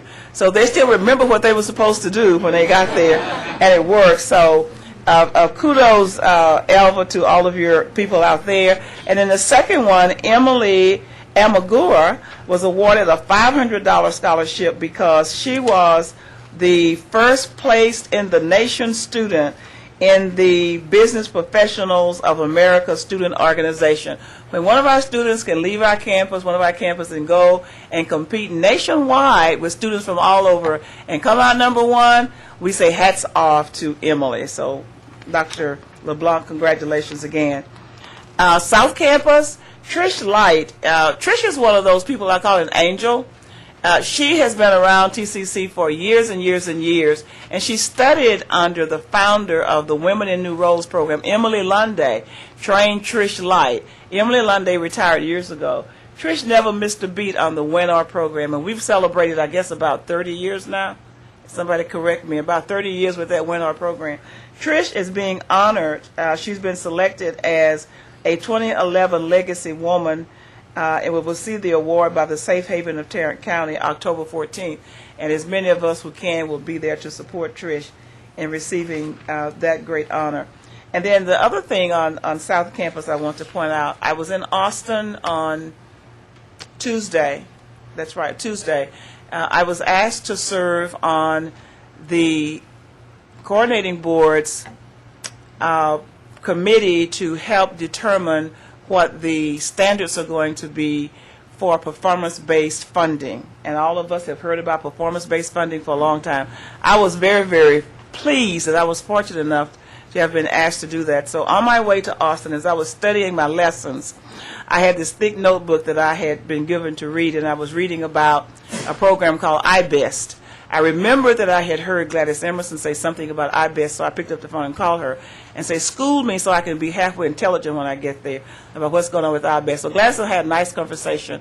Well, we get to Austin, and we are discussing all of these various programs. We got to the adult basic education piece, and there was a person in the room who staffs the adult basic ed piece for the coordinating board. She started talking about all of the things that can happen with adult basic education. She said, but if you want to see a model program, call Gladys Emerson at Tarrant County College District. So she talked for 3 or 4 minutes, and she called Gladys's name 3 times. And so I asked Gladys to come up, Gladys, real fast and tell us 2 minutes worth about iBest. Tell the board why iBest works so well. And I will tell you, so she won't have to say all of this.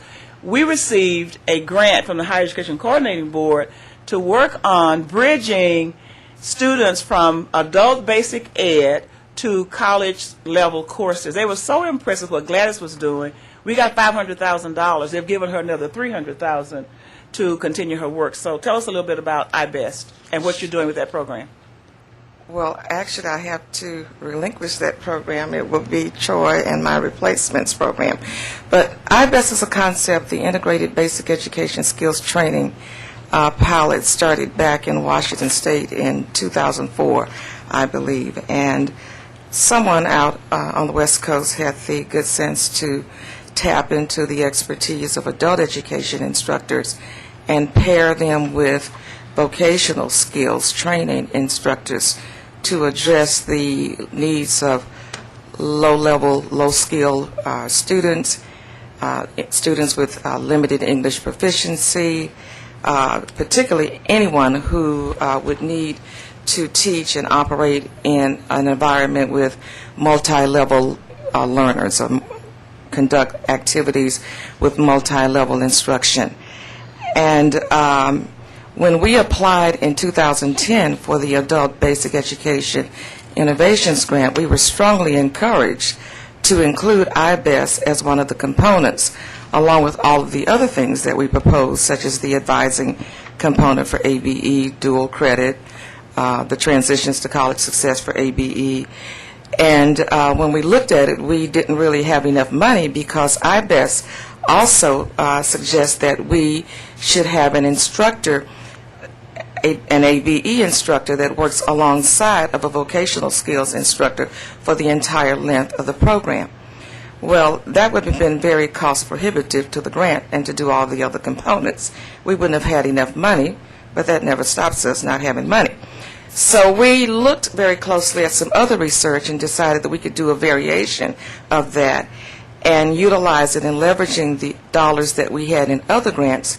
Thank God for the Launchpad grant that was being approved at about the same time. All of the stars were lining up for us because Launchpad, we could pay for tuition, and then we could utilize our ABEIG grant to work with our corporate services curriculum specialists for our CNC program to develop the curriculum on the ABE side. And they were particularly interested in developing a full-blown math curriculum for multi-level instruction that would take the learners all the way from whole numbers to trigonometry for our CNC program. So utilizing that variation, we offered instruction up front for our math component. We have our ABE instructors and our vocational skills instructors meet weekly to discuss the students' progress and to provide any reinforcing activities. As a result, we're in our 4th cohort, as you know, of our CNC program, and I'm pleased to report it is working wonderfully. In our 1st cohort, we had 100% job placement from all of the completers, and I believe the email that I received today from the Foundation's office, we're at about 90% job placement in the 4th cohort. So it has worked very, very well. Thank you, Gladys. Thank you so much. I want you to know that the coordinating board is looking at our program as a model when the program is over. Is that not correct, Jackie Mackey? Looking at us as a model is something that they can replicate around the state when at the end of the program period. This is especially significant because the people about whom Gladys spoke are those that are pretty much at the bottom of the educational rung. And without programs like this, they don't stand a chance of getting a job. So this is really, really good for Tarrant County College. Those two are our citizens, and we try to do as much to help them as we do to help the one that I talked about who graduated from Cornerstone and is now in law school. So you see, we run the whole gamut, and it's just absolutely wonderful to be able to report that kind of success. Now, if I move to Southeast Campus, I want to tell you that Mark Dolev, who's the Director of Library Services at Southeast, was appointed to the Texas State Library and Archives Tech Share Advisory Board. I pulled that one out because I wanted board members to just remember that our employees are involved all over the state and many parts of the nation, and everywhere they go, of course, they take the name of Tarrant County College with them. And then the second thing I wanted to point out for Southeast is that they call their orientation Extreme Orientation.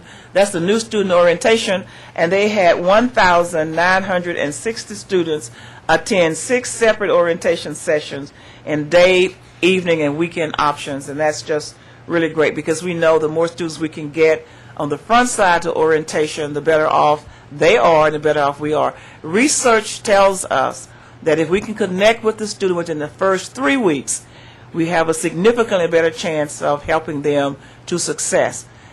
On the other hand, if we don't connect within the first 3 weeks of them being there, we have a great chance of losing them. So thank you, Southeast, for that.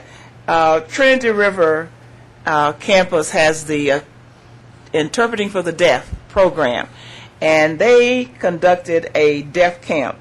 In addition to their usual College for Kids program, they've added a deaf camp component for deaf children in College for Kids. And that is just absolutely a wonderful opportunity, something that has not been available for that particular constituent group in our community. So thank you so much, Dr. Fulkerson and Southeast Trinity River campus people.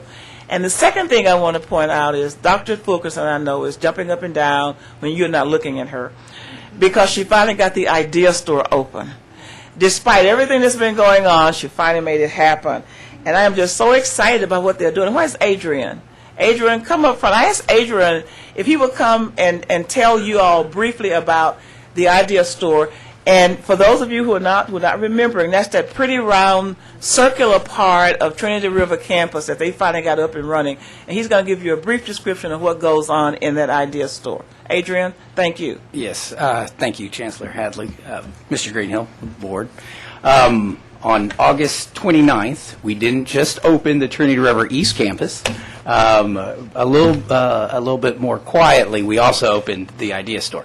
But I promise you, it's no less spectacular. Not just because of the facilities, but also because of what takes place there. Angel Garcia. It's under his oversight as our coordinator of community engagement and service, and he would give you a very long explanation. I'll give you the more abridged version. In fact, before myself or any of the vice presidents were even hired at Trinity River, Angel Garcia was the very first employee, and Dr. Fulkerson asked him to research idea stores. And the concept, if you were to look at it, comes from London and throughout the UK, in which they're trying to reach underserved populations, very diverse populations. And when I say diverse, I'm talking about areas in which they speak 15 different languages in very close proximity. And their traditional library systems were not working very well for them. And so they were trying to find ways, engaging, appealing ways to reach their community. And they did this through concepts of the Idea Store, which are very appealing, high technology spaces that help them to collaborate, work in open communication type of spaces. And so if you go to our Idea Store, you'll see that. And really one of the main thing is that it really serves as an opportunity for us to highlight much of what we do at TCC, the hallmarks of Trinity River, and we've been able to do that through our outreach with our community. The concept is that you can come into that space, and we have several pods. So as you visit that space, there's an Empower pod, which is really a think tank, but it really surrounds the idea of explore your community. And there's a service in Community Pod, and also finally our Educate Pod. And so you'll see that, and as you walk through, the idea is that you learn about the community, you learn about yourself through assessments, a CSI, which is our College Student Inventory, which helps our community or anybody who's interested learn a little bit about themselves, what professions or careers might lend themselves or that they might be suited for, and then learn about TCC. And so the concept is learn about me, learn about my community, and learn about TCC. And the beauty is when students come to Trinity River, we can give them a tour of our campus. But the great thing is it has a theater, it has other visual aids, opportunity for us to show off what TCC has to offer. If they're interested in specific programs that are unique to the other campuses, we can show them videos, we can show them testimonials of those programs, and so it really gives us the opportunity to engage with our community in many ways, and mostly through technology. Additionally, there's other alternative learning experiences that we do there. Our Impact Series actually opened this morning, so we're thrilled about that, and that's how we link our service opportunities and service projects to social good, so they understand that the Trash Bash this weekend isn't just about picking up trash. And we had a speaker today come from the City of Fort Worth Environmental Department and talked about water usage and what the drought is currently doing to our water in our community and so forth, so our students can understand some of those concepts. You mentioned our Interpreting for the Deaf program, and we did a deaf simulation in that space where for our It's a Deaf World.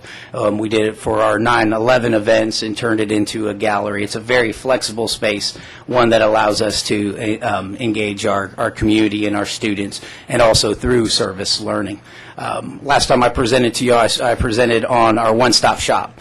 and we focus on using our space and our facilities as a tool for student engagement and student learning. And this is just one other opportunity and way that we can do that. We have others, such as the Zone and other informal learning spaces that we do, but we believe it's incumbent upon us to use those spaces and facilities to maximize their use, but to use them as a tool for student engagement and success. Thank you, Adrian.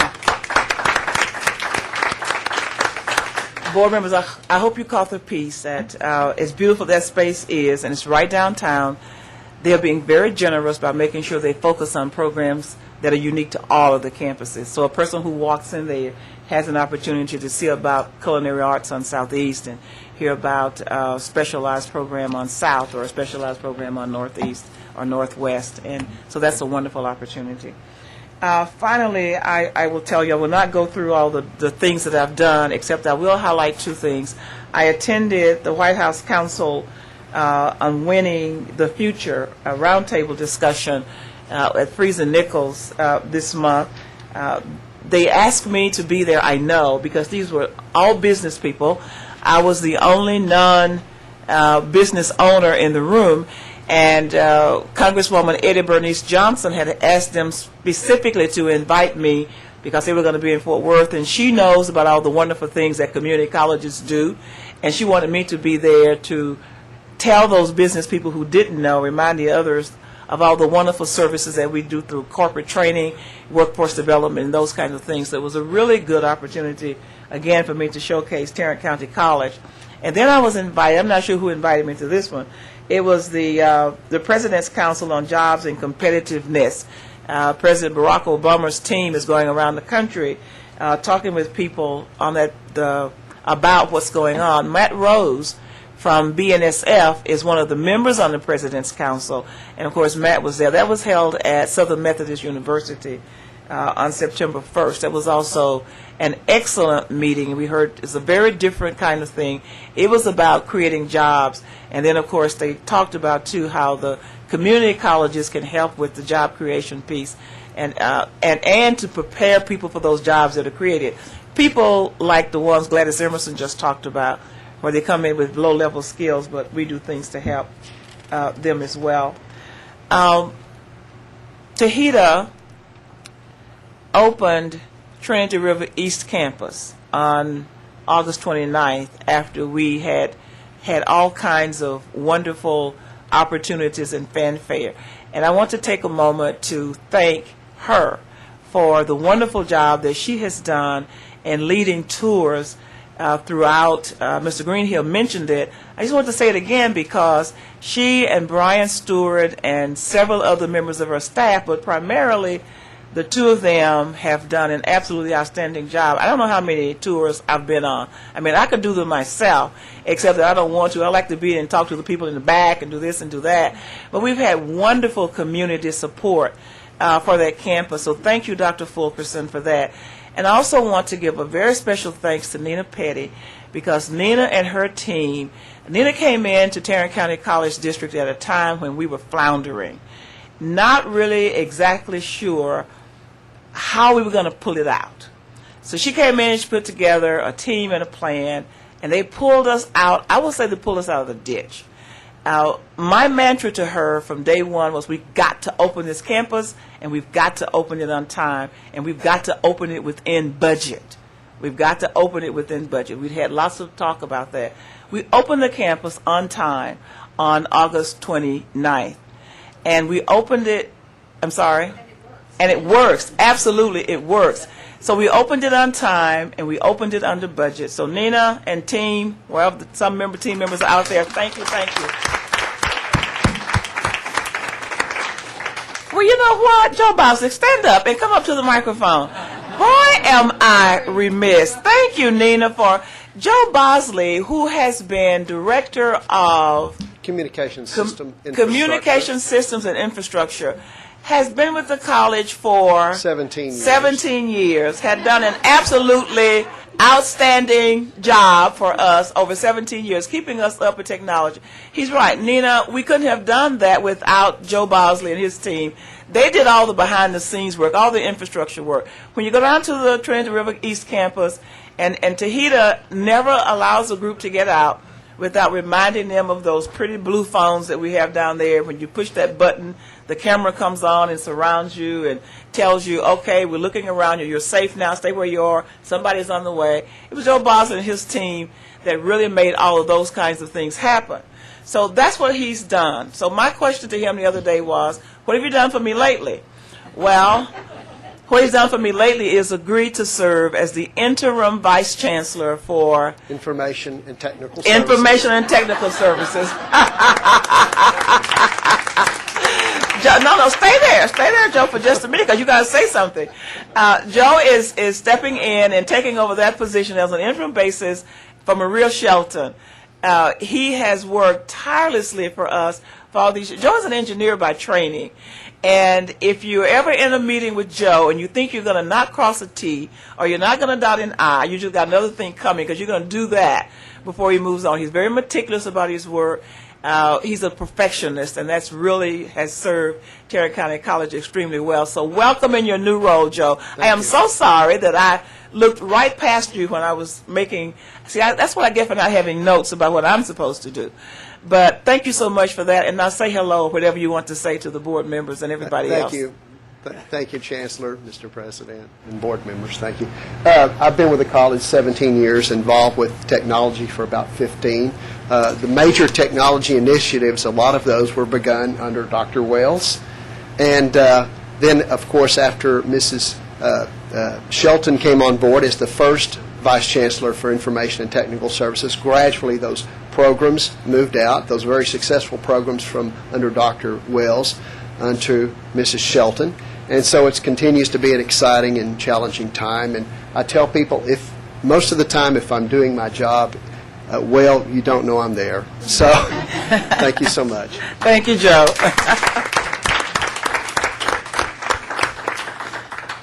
And my last thing, I know you think I would never get to the end, but this is a good thing, too, to announce. Tomorrow morning at 10 a.m., State Comptroller Susan Combs is going to be at Trinity River East River East campus for the health professions.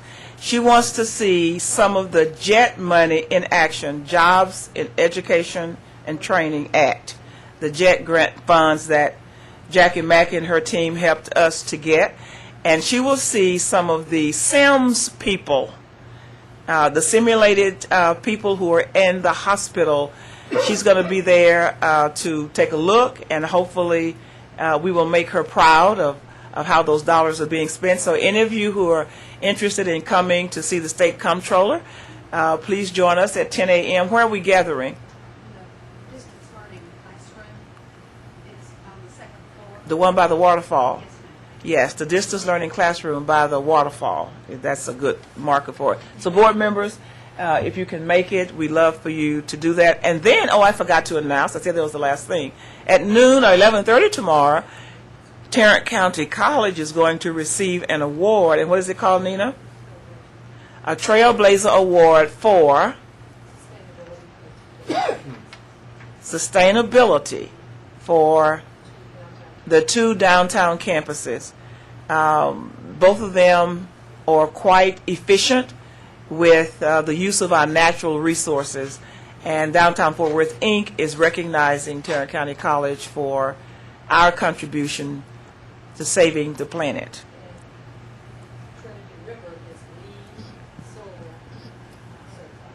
Trinity River campus is LEED Silver certified. Very good. So we appreciate all of the work that everybody has done. You have been absolutely wonderful. It's so exciting to start off another year. I always say to everybody, I hope everybody here is excited as I am about what you are doing, because you really are in an absolutely wonderful place.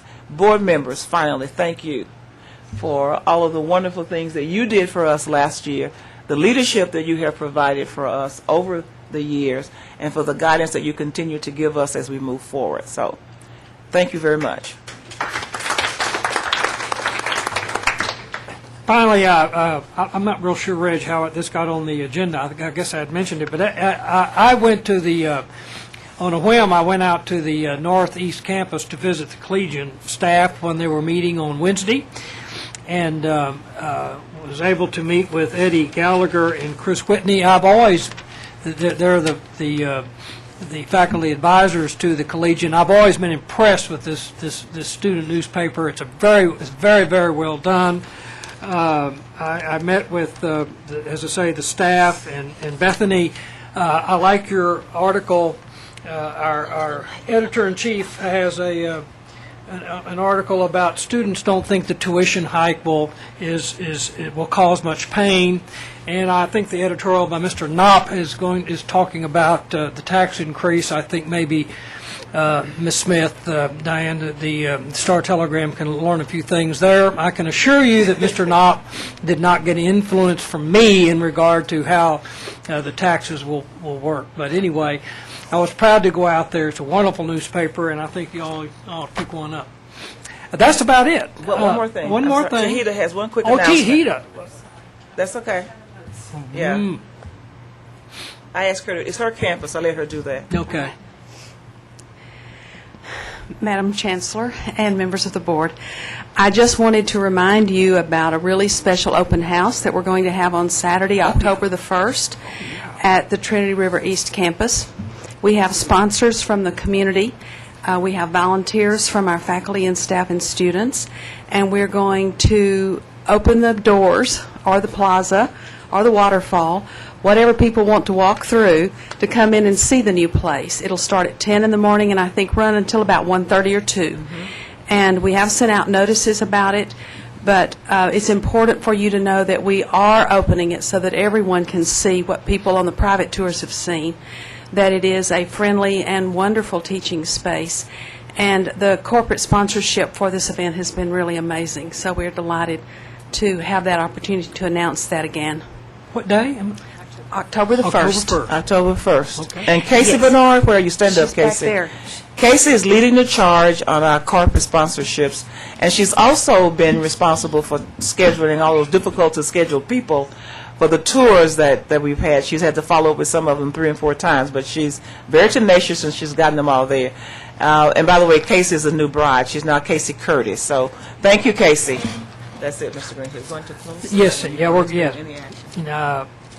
we're going to go into our closed session. I don't expect any action, so I'm going to say the particular words. We're going to go into closed meeting for deliberation of real property, Section 551.072 Texas Government Code. The real property discussion will address the acquisition of property near property already owned by the college district, and then we're going to deliberate on pending or contemplated litigation, Section 551.071 Texas Government Code. And as I said, we don't expect any action, so bye. Thank you for coming. It was a great meeting. Bye. I like that. Reginald. I got to go to the restroom really bad right now.